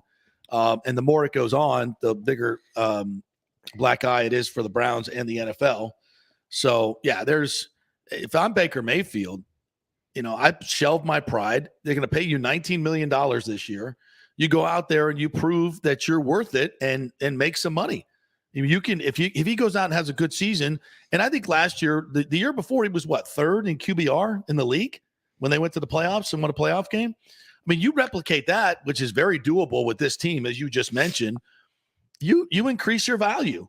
And all you're doing now by sitting on the sidelines and pouting like a bitch is decreasing your value. You're feeding into every critic you have, you're feeding into everything that they've said about you is true. And all you really need to do is shut your mouth and go back. But do the Browns want him back? And that's the thing. That's the other question. I don't even know. I mean, both sides agreed. It was mutual. Like, yeah, we don't want you here at camp. And he's like, yeah, I don't want to come to camp either. Right. They both mutually agreed to that. We're at this point now. I think it almost feels like you can't even. I don't know if he can even go back. If you're the Browns organization, you're stupid. If you're not trying to get him back, and you're going to pay him anyway. Well, even if you trade him, you're going to have to pay him. Here's the thing, though. The Browns brought in Jacoby Brissett. I don't know if they're looking at it like Jacoby Brissett is probably one of the more capable backups, maybe. Yeah. I'd argue, right? Yeah. He could be solid when he wants to, maybe a good supporting cast. I feel like that move was like them maybe anticipating the Deshaun Watson trade the suspension, and then the fact that they're probably going to not be able to go with Baker Mayfield. So I think Jacoby Brissett is more likely to be that quarterback than Baker Mayfield at this point. Yeah. I think so. And all this time that Baker's not been there, it's been Brissett that's been working with the team like Deshaun Watson has. So I think it's more likely. But in the fact of Baker Mayfield, obviously it affects the Bucs because he's coming to this division. I say it affects the Bucs, but the Panthers, I think, are going to be horrendous. Regardless if they have Baker Mayfield, Sam Darnold. I mean, could you imagine putting those two, by the way, in the same quarterback room? The failures of the 2018. That seems bizarre. It seems very bizarre. It seems bizarre. It feels like Sam Darnold would then have to go out. And what's the difference in Sam Darnold and Baker Mayfield? Like, I know Baker Mayfield's made the playoffs. I get it. But is it really that big of a difference if you're the Panthers to give up any capital for Baker Mayfield? I don't know who's going to. I really don't know who's going to. Seattle, I think, would be ridiculous to do it because Seattle needs to go into full rebuild, go with your Drew Lock, win 2 games, and then try to win the Bryce Young, CJ Stroud sweepstakes next year. That seems like the best move for them. Yeah. So I don't know. I think the more impactful thing that's going on in this division, I don't know if you saw this, but Alvin Kamara is like bracing his 6-game suspension from the league. He's bracing? He's bracing for it. Bracing for it, yeah. Yes. For a 6-game suspension for punching the guy in Las Vegas, that whole incident, which it sounds like we're going to get a resolution on that soon. That impacts the Bucs because the Bucs play the Saints in week 2, and you wouldn't have Alvin Kamara on the field. And we know what Alvin Kamara has done to this team over the years. So I'm looking at that more of the impact there, and New Orleans having to be without its best player, in my opinion, for the first 6 games potentially. And let's not forget that the Panthers also drafted Matt Corral. So how could I forget? Yeah, I mean, the thought that Baker Mayfield is coming to the Panthers, there. It seems really, really crowded, and which means if they do that, they're getting rid of Sam Darnold. They're gonna. But just where are these guys going though? Yeah, I mean, does then Sam Darnold go to Seattle? There's really where's Garoppolo going? There's a lot of Garoppolo should stay put. He should. If San Francisco had any sense to themselves, but they're not. They're moving on. But we're this late in the game. It's almost July at this point, which is crazy. It's weird. Like it sounds weird because we're talking about all these guys that are so interchangeable. But how many teams actually do you think are going, yeah, we need to actively look for another quarterback? I feel like the quarterback openings are getting like thinner and thinner and thinner every single year right now. But I think the Panthers are still unsettled. And if I'm the Panthers, I'm not. I mean, to me, Sam Darnold, Baker Mayfield, what's the difference? I think they're very similar players. I don't think there's that much of a difference. Yeah, I think they're very similar players. And if Darnold's been there and has already got working together with some of their players, I hope they do bring in Baker Mayfield because I think it would be a very disruptive to what's going on in Carolina. They seem like I don't think they're going anywhere, but they seem like they're building a little bit. They've added some nice pieces. Hopefully they got their left tackle of future and Ekwonu. They've added who else did they get? Well, they mentioned Matt Corral, Austin Corbett, and Bradley Bozeman. There's offensive line is getting better, which I think they had to do. They added Xavier Woods in the safety. You're assuming McCaffrey will be healthy. McCaffrey will be healthy. So they've got some building blocks there. They just have this huge hole at quarterback, and I don't think Matt Corral's the answer in year 1. He may be something down the line, but I don't see the difference there. But then where does Sam Darnold go? Garoppolo to me is kind of the linchpin right now. It would be natural for him to go to Seattle. I mean, I think he'd be a good fit in Seattle, but I can't see San Francisco letting him get away there. No, they're not making a trade. But I would say too, you want to know the biggest hole that Carolina has, I think, is actually a head coach. I'm not sold. I have nothing from Matt Rule right now. Yeah. Every time me nothing. I mean, who was it? Teddy Bridgewater said they didn't even practice red zone. Yeah. And it shows. Yeah. I don't know. He doesn't feel like an NFL head coach to me. Does not. I feel like he's a candidate to get fired in the first 6 games of the season. Yeah. If things go awry. Totally agree. If you put Baker Mayfield and him together, it just seems like I don't know who would want to put that together. Yeah. I just cannot see that. So that's the hole there. The Garoppolo, like I said, I think Seattle needs to go full to me, Garoppolo is a sign of Pete Carroll going, okay, we still can try to compete. That to me is what Jimmy Garoppolo signifies because he's a quarterback in his 30s. I love him more than most. He got to a Super Bowl. He's gotten close to a Super Bowl a couple other times. I feel like adding him is just like saying, yeah, we can try to compete. When in that division, you have no shot. Right. You have no shot. So again, I don't think Seattle's going after Garoppolo. San Francisco, I mean, the scuttlebutt is that Trey Lance is just incredibly raw and he's just not ready. And so I think Kyle Shanahan, despite what they say in the public, I think they have to understand that Garoppolo gives them their best chance to win. So yeah. I wouldn't move on from him. And I don't really see anybody giving up a lot to get him. And not at this point, no. No, it doesn't seem like that's in the plan. Because you got to give up cap. If you're giving up draft capital, you're not getting that. You're not getting drafting that player for the next 10 months. Yeah. All right. Let's take a break, and when we come, or do anything else we teased that we need to get to? Let's take a break anyway. When we come back, quick break, just 2-3 minutes, folks. Pat Maroon, Ryan McDonough, want to get to that, and we're gonna let my man Nicky Numbers here have his moment with calling the Boncaro pick by the Magic last night, and tell us why it's going to be the greatest thing ever. When we come back.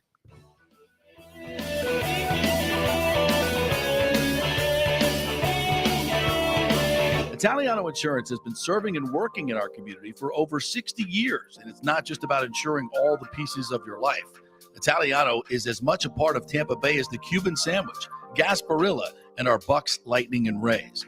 They're also active supporters of great charities like the Humane Society, Metropolitan Ministries, and local pediatric cancer centers. Hey, we all need insurance, so do business with a local company with a commitment to our community. Don't call some 1-800 number. Call Italiano and be greeted by one of your neighbors. That's 813-877-7799 or ItalianoInsurance.com. Named the Small Business of the Year by the Tampa Chamber. 813-877-7799. Cryptocurrency is all the rage today. The market cap for the industry is now over $1 trillion. And you read about people making millions of dollars, right? You want to get in, but have no idea what to do? Or maybe you dabbled a bit and you want to unlock the real money-making opportunities and don't know how to do it. There are over 10,000 tokens and thousands of decentralized finance exchanges to navigate. So what do? You go to DeFiLava.com. The folks at DeFiLava.com are in Tampa Bay, and they work with you directly to set up custom accounts, answer all your questions, and provide market analysis. Decentralized finance and cryptocurrencies are here to stay and will change the financial markets as we know them. Get in the game. Get with the experts at DeFiLava.com and tell them JP sent you, and get their free 2022 crypto market forecast today at DeFiLava.com. Don't get left behind, folks. Make some money at DeFiLava.com. Pure sports. JP is back on. Welcome back. FanStream Sports. All right, welcome back. The JP Peterson Show, brought to you by Bay Area Modern Medical Center and the Golden Diamond Source. If you're looking for something blingy, which I got to get some bling to MC my Denim and Diamonds events, a great place to do it. Looking for that engagement ring? Why not the Golden Diamond Source? They've got the best selection, the best prices, and the greatest staff. They'll walk you through everything, make it very, very easy for you. If you got any old gold jewelry or any jewelry that you're not wearing anymore, or your wife is not wearing anymore, why not bring it into the Golden Diamond Source, get some cash for it, number one, so you can fill up your car, or you can buy something new and shiny there for her, and you're really not spending any money. See how that works? You've already spent the money, right? You bought it for her, but she don't wear it anymore, right? It's out of style. Bring it in. They'll give you some top prices for it, and then you go shopping for her. It's a great idea. Which you got to come up with ideas like this, right? When trying to make ends meet in this economy. So go to the Golden Diamond Source, 3800 Ulmerton Road, always online at thegoldendiamondsource.com. And we always mention, let's keep it local. The local family-owned businesses like Italiano Insurance as well, always want to keep that local. So we really thank our sponsors for letting us do what we do each and every day. All right, the 2022 NBA draft, watching it last night, a little bit popping in and out here and there, and the Magic shock everybody, and they go Paolo Banchero instead of Jabari Smith Jr. Is this Jabari Smith Jr.? Is this a good move? You called it yesterday. I think it's a fantastic move. I think sometimes you can just tell, like a feeling, like that just feels like a number one pick. Yeah. And Banchero, he goes to obviously the blue blood Duke, right? Best player on that team as a freshman, in my opinion. I mean, you watched him play in the tournament. I thought he was outstanding. He was incredible. I mean, and they had, 5 players drafted last night? 5 players drafted. Yeah. So Coach K's last hurrah with that recruiting class was great. He just win a title. Come on. Yeah, I mean, it doesn't always work like that. Right. It doesn't always work like that. But yeah, I thought he was the can't miss guy because the Magic needs somebody that think you put the ball in their hands, you let them go. And I know a lot of people are comparing Jabari Smith to Kevin Durant, which is I don't like throwing those comparisons out there. Like Kevin Durant, Jabari Smith. Like I love Jabari Smith as a player, would have no problem if the Magic had taken him, but I guess I wasn't seeing Kevin Durant. I don't know about that one. He's a good shooter. Really good shooter. He's 6'10". He shot 42% from 3. Yeah. And I think he had over 75 three-pointer makes, which is he had some kind of stat that only 3 players have ever done in college basketball. Doesn't shoot a volume of them, but enough to get a good sample size. He should be a very good shooter in the NBA. I don't know. Banchero does seem like more of a he's an all-around guy. The numbers he put up, which I'm trying to jog my memory of what they were, but I know that, and again, take this for what it's worth. Him and Ben Simmons are the only 2 players I think in college basketball history to put up the stat line that they did, I guess. What is Banchero? What does he shoot from 3?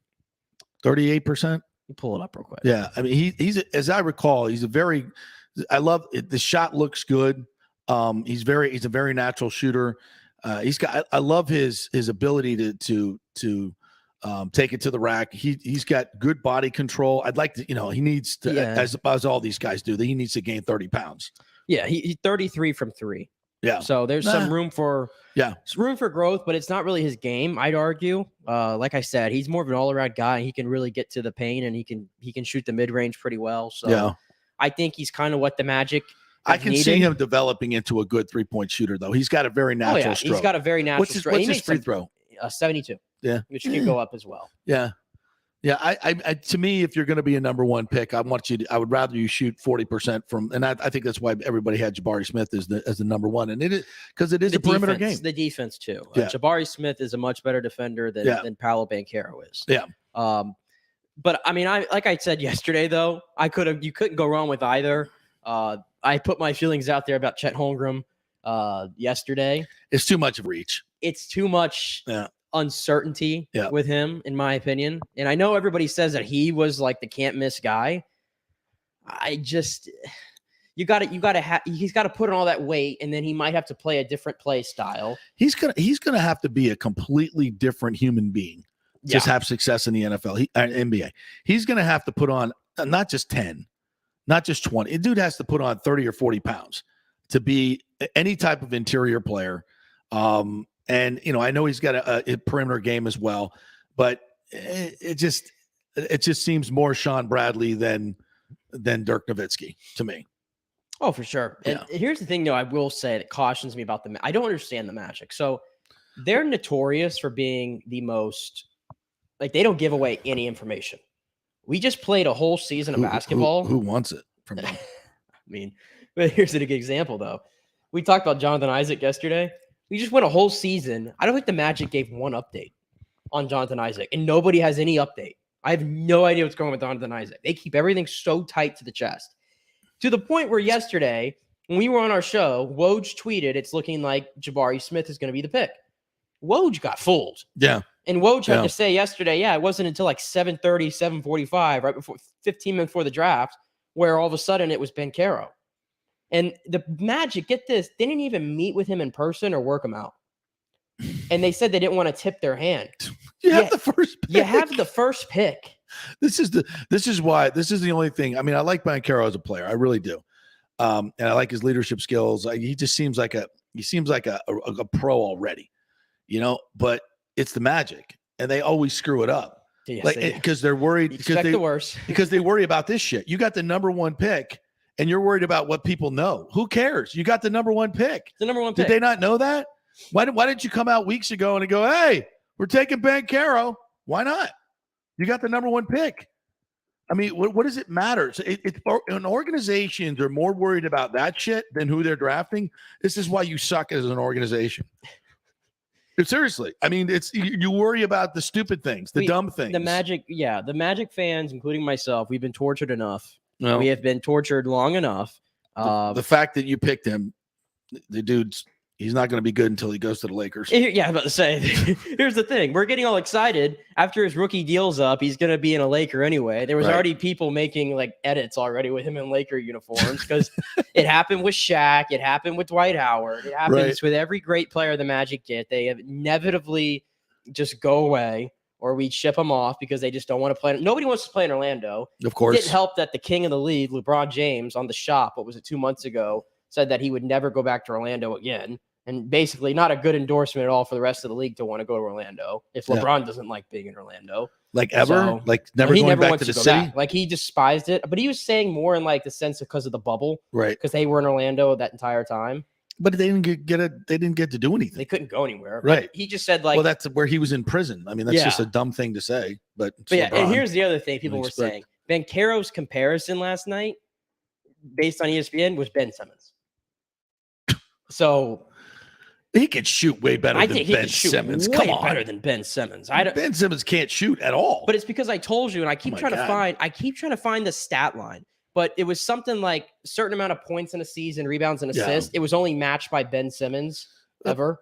Ben Simmons' college numbers are meaningless, because you're able to do things and score as a 6'10" athletic person that you can't do in the pros. But here's the thing: when I watched Duke play, when they needed a bucket, I thought it was Banchero who always got the ball. Absolutely. Like, even as a freshman, I mean, if he felt like the leader of that team. Yeah, absolutely. I would agree with that. I think he's going to be a really good player, but I think Jabari Smith Jr., just because he's such a better shooter and a better defender, has a much better upside. I can't believe he fell to 3. Yeah. That's more shocking that he went behind. Just they're going to miss out on the big 3. They're the 4th pick. They take this guy, Keegan Bradley from Iowa, who you probably have no idea who it is. I know who Keegan Bradley is. Oh, I don't know. He was in the hunt at the U.S. Open this past weekend. Wait, I'm probably saying the name wrong. It's Keegan Murray. Keegan Murray. Keegan Bradley. What is wrong with me? Now I'm the one who doesn't know what I'm talking about. Exactly. You don't know who he is. Yeah. Wow. From Iowa. He's just got the twin brother. There you go. Yeah, that guy. My point is, anyway, wow, that was such a bad one. Yeah, there you go. That's Keegan bad. Bradley. I'm like, he was in the hunt. I saw him on the leaderboard all weekend. Local it was favorite. in my head. Yeah, absolutely. Anyway, so the Kings, they went with him, and everybody was assuming they were going to go with Jaden Ivey, the kid from Purdue, who was seen as the 4th best player. Right. Why is that noteworthy? Because this is what happens to the Kings. Listen to this. In 2011, the Kings took Jimmer Fredette with the 10th overall pick. Jimmer. The 11th overall pick was Klay Thompson. In 2012, the Kings took Thomas Robinson, number 5. Who? The 6th overall pick was Damian Lillard. In 2018, the Kings took Marvin Bagley, the 3rd. The 3rd pick was Luka Doncic. Whoops. And now Jaden Ivey, who they were mocked the entire process here, goes 1 pick behind them to Detroit, fell into their lap. And everybody said, well, Jaden Ivey is making the Hall of Fame now. Of course. And the Kings have got Keegan Murray. And Keegan Bradley. What's the difference? I'm not saying his career's over, but they'll both have as many all-star selections. Trust me. Sacramento is like the Coyotes of like the NBA. Yeah. Those two franchises should honestly just merge at this point. They've been so bad. All right. So that's enough NBA talk. There you go. There's your NBA talk for 2 days in a row of the NBA. I mean, all right. Just last question, because I used to follow the Magic. I don't anymore. So what do they got? Like, is Isaac coming back? You have no idea. He has to come back. He hasn't played in 2 years. I have no idea. He's got to come back. So the Magic have a nice little core. Listen to the names, okay? Cole Anthony, who was really good last year for North Carolina. Jalen Suggs, who had a rough rookie year, but should be better. I think he's going to be a good player. Yeah. Markelle Fultz, who I know you're going to laugh, but he is awful. I'm telling you, the Magic with him on the court, with him off the court, is a difference. He's famous. Yeah, he's a much better player than he's figured out his game. Yeah, I would agree with that. Franz Wagner, who finished in the top 5 in Rookie of the Year voting this year, who's really good. Can shoot the 3. Wendell Carter, who they acquired from Chicago for Nick Vucevic. Okay. He played really good down the stretch last year. Why'd they ever give up on Vucevic? Well, because they needed to rebuild. Go back into they've been rebuilding for 10 years, but they went as far as they could with Vucevic, get some value back. Wendell Carter is still like 23, I believe. Yeah. Who's really good. So there's your center. You still have Jonathan Isaac if and when he wants to. He can be an all-star. Wants to play. Yeah. And now you add Ben Caro to the mix. There is a nice little 7-8 rotation nucleus of young guys. That's not bad. That's what I'm saying. I watched a lot of Magic games last year because even though they weren't winning, they're an entertaining watch. You know what's bad? I have zero idea who their coach is. And then when you say his name, I probably won't even know who he is. I'll probably have never heard it in my life. Do you want the name? Yeah. Jamal Mosley. He played in the league, though. I think Did he so, not? Yeah, I think he did. The NBA is the Jamal one sport Mosley? I can't keep track of the head coaches. I have no I used to be able to recite every head coach in the three major sports, like right off the top of my head. Now, no way. I could do the NFL, maybe. The NFL is easy. I could do the NFL, but can't do baseball. No way. Cannot do baseball. Ew. And the NBA, I might get 10. Who's the manager of the Diamondbacks? Do you know? Who's the manager of the Pirates? No, it's Derek Shelton. I know that. Shelton, only because he who got ran out of town as Yeah. our hitting coach.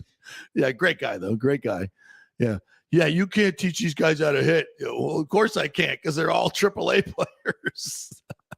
I remember. Good dude though. I Good remember dude. a big dog used to rant. Just about crush him Shelton. So Oh, my much. God. It was the 2016, 2017 season. Is there a more meaningless position in coaching than hitting coach? That you think it should be a really big your hitting coach should really be good. Hitting coaches should be valuable. They should be offensive coordinators or defensive coordinators, really important parts of your staff. It doesn't even matter. And the funny thing is, the better the hitter, the worse the hitting coach. Wade Boggs, we know that he tried to be the Rays hitting coach for a while. It's what's Wade Boggs? Okay, don't you have the unbelievable hand-eye coordination that I had? Well, oh, you don't? Well, doesn't then that kind you of suck. show you? It feels like bench coaches almost, and some guys who are first and third base pitching coaches. They always are the ones that get the new manager Pitching roles. coach. Well, it seems like pitching coaches really do make an impact. I think they do. Yeah, I think they really do. You have to. But hitting coaches, no. I think it's because everybody is hitting is so different. There's no one swing. There's no, it's such a natural individual thing, and I think you can certainly help guys in terms of pitch selection and strategy. But I'm just thinking in the Rays terms, which I know Derek Shelton, who's a hitting coach, and he ends up getting a managerial role. Right. So add that to the Rays pipeline. But David Martinez was a bench coach. Right. Rocco was the first base coach. Right. Who am I missing? Charlie Montoya was a bench coach. Yeah. Those are all the guys that the Rays had. And it was never really the hitting it's coach. always I know Shelton kind of, but he had a stop in between. Yeah. So I don't really count him as much, but yeah, it's interesting. But the head, I couldn't tell you. Pointless job. I couldn't tell you any of these managers hardly anymore. Yeah. So the Rays started a 3-game set with the Pirates this weekend, and they need to really. The Pirates got from what I saw a little bit on them, they've got a nice young nucleus they're trying to bring up. They just brought up this guy O'Neal Cruz, their top prospect. I'm sure you saw the throw he made. Yeah. Everybody was talking about. Yeah. They got some young guys in there, but they're definitely not ready. Sunday, I might go to Sunday's game. I have yet to be at the Trop this year, which is disappointing. Have not been. I have not yet gone. I'm not dying to go see the Pirates, but I'm dying to go see McClanahan on a Sunday matinee. So I'm not going until somebody gives me free tickets. Make that way there. Going. Not doing it. Not putting $1 in that dude's pocket. Oh my gosh. Not doing it. And by the way, and I'm working on something for next week because I just can't get enough stuff on the record. But off the record things I'm hearing right now about the Rays is just really bad. I mean, in terms of them coming to Tampa, I hear that Stu is very much engaged with Mayor Welch. They've given him a June 30th deadline, right? Stu, to say which side of the bay. Mm-hmm. Stu doesn't pay attention to deadlines. He has leverage. He doesn't give a rat's ass what Welch says in terms of deadlines. So I don't know what's going to happen next week, but I'm hearing that there's some big money that is some private big money that wants to, help build the stadium in St. Petersburg. And the new company or Welch Mayor Welch is trying to put together the deal, find out what's going on with the Rays. And Stu is pretending to cozy up to St. Petersburg, which is really pissing off the people in Hillsborough County because we know it's a negotiating ploy. He's not. Major League Baseball does not want them to build there. It's just more and more disingenuousness from Stu, more and more delay, more and more all about him, delaying Tropicana Field site, delaying Ybor City. And I just don't see there being a resolution next week for sure. And if it does ever And I still can't play. And Major League Baseball maybe just gets so fed up. And then if somebody says, I'll build a stadium, and Major League Baseball just said, go ahead and do it. We don't care. Just build it. And just as long as Stu doesn't have to pay for it, great. We'll soak you there. Whatever. If they build that stadium there, it's going to be a disaster. It's going to be just like the Marlins. Nobody's going to go because it's still a shitty location. Even if it's a better stadium, it'll still be a shitty location. And it's going to be a disaster. And I don't want it to happen that way, but I'm getting bad vibes. I'm getting bad vibes. Bad vibes right now. Well, bad I told vibes. you, if you thought we were getting anything settled by the end of this month, you're crazy. You're crazy. Yeah, I mean that's what the Times said. That's what Mayor Welch said. I said that's what they're reporting. I don't believe it either. I won't believe it until Stu's gone. We got to find out what's going on with this lawsuit because there hasn't been any update on that. But I promise we'll try to get to the bottom of all this next week because next week's going to be a big week for the Rays Stadium situation. All right, we'll take a quick break here. Do we have one more break? Final break? We don't really have to. We haven't played our McDonough Maroon audio here. Right, let's get to that then. We could probably wrap up here with more on our Lightning tonight. Yes, let's do it right back to the Lightning. Ryan McDonough and Pat Maroon, I think, encapsulating what's going on in the heads of this team. Listen, this team has a lot of pride, and I hope they're pissed off about how that game ended. And I hope they go out tonight and give it their best effort. I think if they do, I think they win this game. I really do. I think they can bring it back here for Game 6. Can they win 3 in a row? That's a tall mountain to climb, but it starts with one step. Here are the boys, McDonough and Maroon. Hey, Ryan, you've been in the situation before, down to 3-1. Like, I know people say just take it one game at a time, but how hard is that to compartmentalize and just, focus on the next game when you look at what's ahead? I mean, yeah, you in the back of the mind, the big picture is there. But at the end of that big picture is the ultimate goal. So you're always striving for that too. So, it's a process, and the only way to get there is by winning the games that we have in front of us. So there's no other way to put it. For any of you guys, what'd you make of the too many men penalty? Too many men penalty question. The non-call in overtime. I mean, I think it probably happens more times than we think. Obviously, it's heightened there with the result and the outcome. And you ask players, we're looking for every inch to get an advantage and try and jump into play when your change is coming.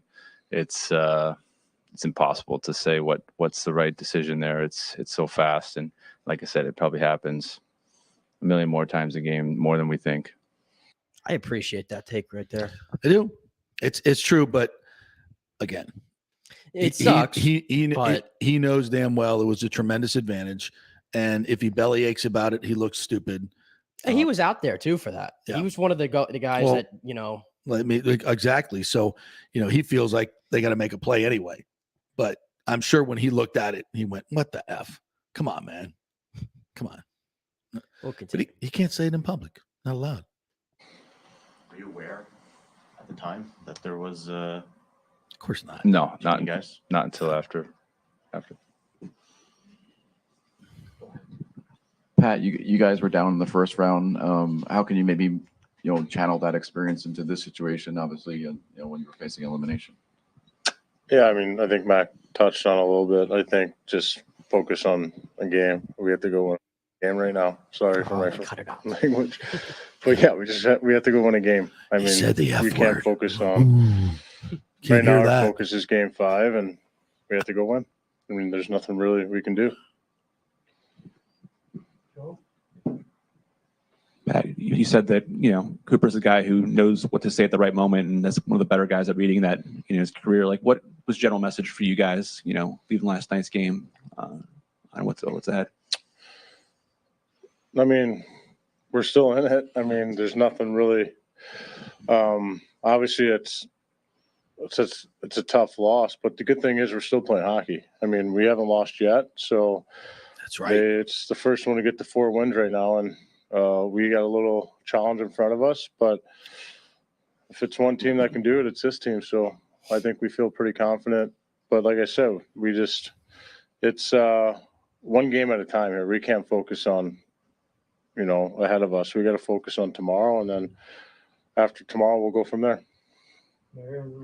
Ryan, you lose Eric last night, and obviously you're down a defenseman and playing with 5. How did you feel like the group adjusted, especially with an extended overtime like you all had last night? Yeah, I mean, it's happened a few times here in the playoffs. You know that guys are going to go down different points. You know, unfortunate he wasn't able to get back. We obviously missed his presence for sure. But, you know, our group is used to going out there with different guys stepping up different situations. I mean, Sergachev obviously played a ton of minutes, came out there in the PK, did a heck of a job blocking shots and stepping up. So no matter what our lineup is tomorrow, we'll feel confident with the guys we have going. Right here, go ahead, Joe. Ryan, what kind of adjustments can you make on the penalty kill? I mean, it seems like you guys have had some chances where to clear, you know, a few times and hasn't been able to work out. Is that the one main thing you're working on? Yeah, probably execution and, you know, trying to come up with some more draws and get some clears there. And, you know, we talk about it. We work so hard, block shots and win battles to come up with those pucks. It's that extra, you know, half second to make sure you get that puck all the way down. You know, we still feel confident and understand the importance of that next kill mentality. And you know, we had that in the game. Even after giving up one, we had a big kill there. It kept us in the game and kept giving us a chance. Take a couple more for the guys. Yeah, you pause that right Steven there. was saying He's saying all the right things. They ain't getting it done. The penalty kill, I've never seen it look more feeble than it looks right now. And credit to Colorado. They moved the puck. I'm so impressed with their puck management. Mm-hmm. They are so skilled in keeping the puck. Their passing, they're really, really good at it. And especially on the power play. And I think it really is their mentality and their strategy is just, if you're going to sit back, we're going to pass it around for 45 seconds, a minute 15, and just keep it. And then when you get tired, we're coming at you. And it's worked tremendously well. How do you combat that? And that's what I said. I think in regards to making adjustments, sometimes you just have to understand a team's just better than you. Yeah. Or at least it's just playing better than you right now. And you could try to make the adjustments all you want. They're just better. Yeah. I think what the Lightning need to do. I'm not conceding that just yet. Maybe. But I like what Chief said today, because it's crystal clear to everybody watching, and I appreciate what somebody who's played the game kind of backs that up, is the Lightning just stopped kind of moving their feet a lot, especially in the overtime period. It's like he mentioned it, when you have the long change, that puck has got to get out further than the blue line. Yeah. They can't just flip it out, because then you're still on your heels. And what happens is your defensemen that are back there deep, they ain't getting off. They can't. And that's what happened on the Kadri goal. Yep. I mean, regardless of where Kadri was, the Lightning kind of made a half change. Yep. You know who was caught back there? Sergachev. Who was on the ice for Sergachev and McDonough. Yeah, who were on the ice for whoever, Yeah. and they were just. It wasn't that they were flat-footed. I mean, they were kind of trying to make their way, and now you have to all of a sudden you have to backtrack. I mean, when you got a fresh guy coming off the bench 60 feet away from where he should be, and he's at speed, and you've been out there for a minute 30. Yeah, it's a little hard to defend. Well, we get that. I know there's friends out there, Chris Terrell, who think they should have made the play right there at the, and you got a guy and you got to make the save, but let's be honest here. Despite that play, there was other instances in that overtime period where the Lightning had chances to skate with the puck. Skate with the puck. You can't be afraid of these guys. And that's what I keep saying too in the series. Too often the Lightning act like they're so scared of what Colorado's going to do to them. And it's like, you have talent too. No, I've said this the whole series. I think they've given them too much respect. And in the times when they're winning and they're playing winning hockey, they're stepping up at the blue line. They're not allowing them easy entry. And then when they're playing on their heels, they just seem to be backing up. It's very. I mean, I'm not on the ice, but from upstairs, you can just see it. From watching on TV, you can just see it, and it's just the ice just tilts, and it's so hard for the Lightning to get it back, to get that momentum back. And the only thing that really changes it up is a power play. Yeah, and the Lightning just have not had a lot of time in Colorado's zone. Let's face it. They just have not been able to sustain much in the zone. They given it away much. They haven't been able to get to the front of the net, except for in game 2, where they score the majority of their goals in front of the net. Game 3. It's a lot for game 3. Yeah. Definitely not game 2. Yeah, no, it's just I've never seen the Lightning not be able to turn the tide. It's just that this team is really, really good. They're really good. And I'm not taking anything away from the Avs, but I think it's been a little bit more even series than some might say. Yeah. That you might say. And I don't know if I a lot of people say they look tired, and then, yeah, they did look kind of tired. And there's the number out there, and it's astonishing when you think about it. They've played over 300 games in the last 3 years. But, like, in a way, and I feel like John Cooper has said this, it's like, what else would you rather? Really, it's what I'm saying. matter? I don't know if that's. I think that's more of it. And let's not like let's be transparent. We've said it too. Yeah, we did it during the regular season. I think what's more important is that the Avs have played much less playoff hockey this year. Yeah, I mean, what if we've played 6 more games than they have? I think maybe more. To be honest, I don't know. Yeah, it's the point is significant. We played more hockey, but you've played over 300 games. I know a lot of people are using that as the example.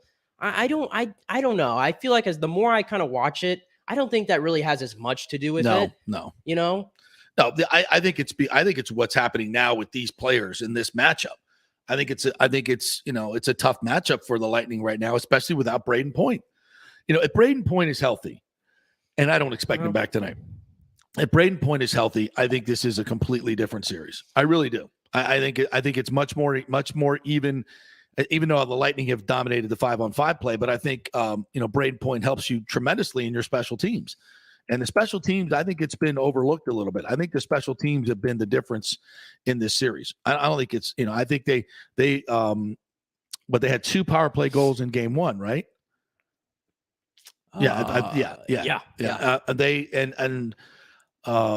I'm trying to think back, but the special teams, especially our penalty kill, and sometimes even when we killed that penalty in the third period, like McDonough said, we had that kill.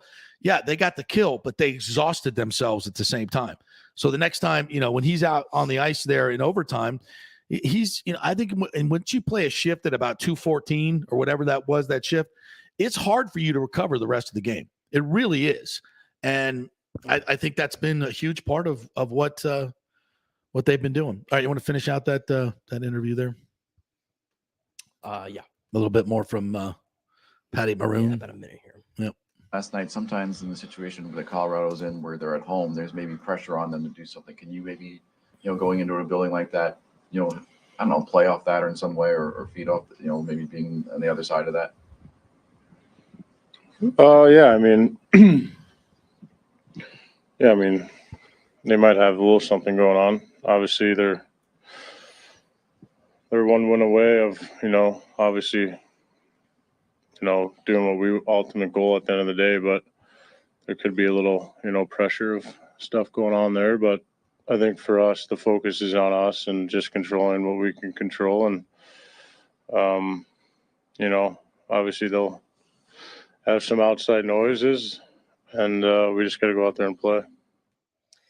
Yeah, it's all you can do. It's all you can do. You can't win back all 3 at once. We've heard that one said a lot of times. And, I'll leave you with this here in our last few moments. I don't know if we had mentioned it. This has only been done one time in the Stanley Cup Final. Coming back from 3-1? It's only been done once. When was that? 1942. Oh, remember it well. Remember it well. Yeah. So, yeah, I'll leave you with that one and try to process that. 1942 is the only time. And I'm guessing the winning team didn't have to win 2 on the road at altitude. I know that for a fact. Toronto and Detroit, they were actually down 3-0 when they did it, but that's the only team that's done it in the Stanley Cup. Yeah. It's happened a lot in it's actually happened a good amount in the last decade, and it happened earlier this year, the Rangers, if you recall. Yeah. It happened last year, if you recall, Toronto with Montreal. So we have some precedents, but again, the Stanley Cup Final, it's a little bit different. Every situation's different. The Colorado team is different, but that's what you're dealing with. 1942. But it's a different time. It's a different team. And if any team can get this done, it's the Tampa Bay Lightning. By the way, this just in. The European Tour bans live golfers from 3 upcoming tournaments, fines them $120,000. Ho! That's ridiculous. Wow. How about that? So the support that Jay Monahan was hoping for from the other tours and the majors is starting to show up. I get the feeling that the tide is turning against live golf. I think the tide's turning against PGA Tour. Well, I think the changes that Monahan instituted the other day, I think were much needed, and there's room for criticism there. Why the hell didn't you do it earlier? If you had the money, why didn't you do it? I think Monahan is like, I don't know if this makes. He feels like a villain in the same sense as Norman. No, I don't. I think this is their fight. Well, listen, when he's out here saying this is war, we're competing with like, don't take it that serious. Look, it's golf. It's a monarchy. We're competing with a monarchy. Figuratively speaking, I think that's a smart play. It's a smart PR play for him, and he should use that.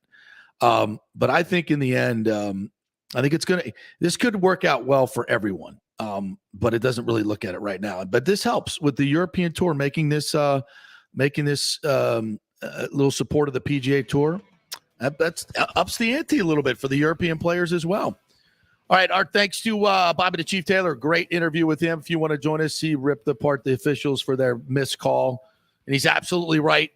It's time to move on to Game 5 tonight at the Avs. We got a watch party at Amalie Arena tonight. Come on out for that, or wherever you will be watching tonight. It'll be a glorious Friday evening as we watch the Lightning come back and force a Game 6. And then we'll see you Sunday. And then we will talk to you on Monday. Have a great weekend, everybody.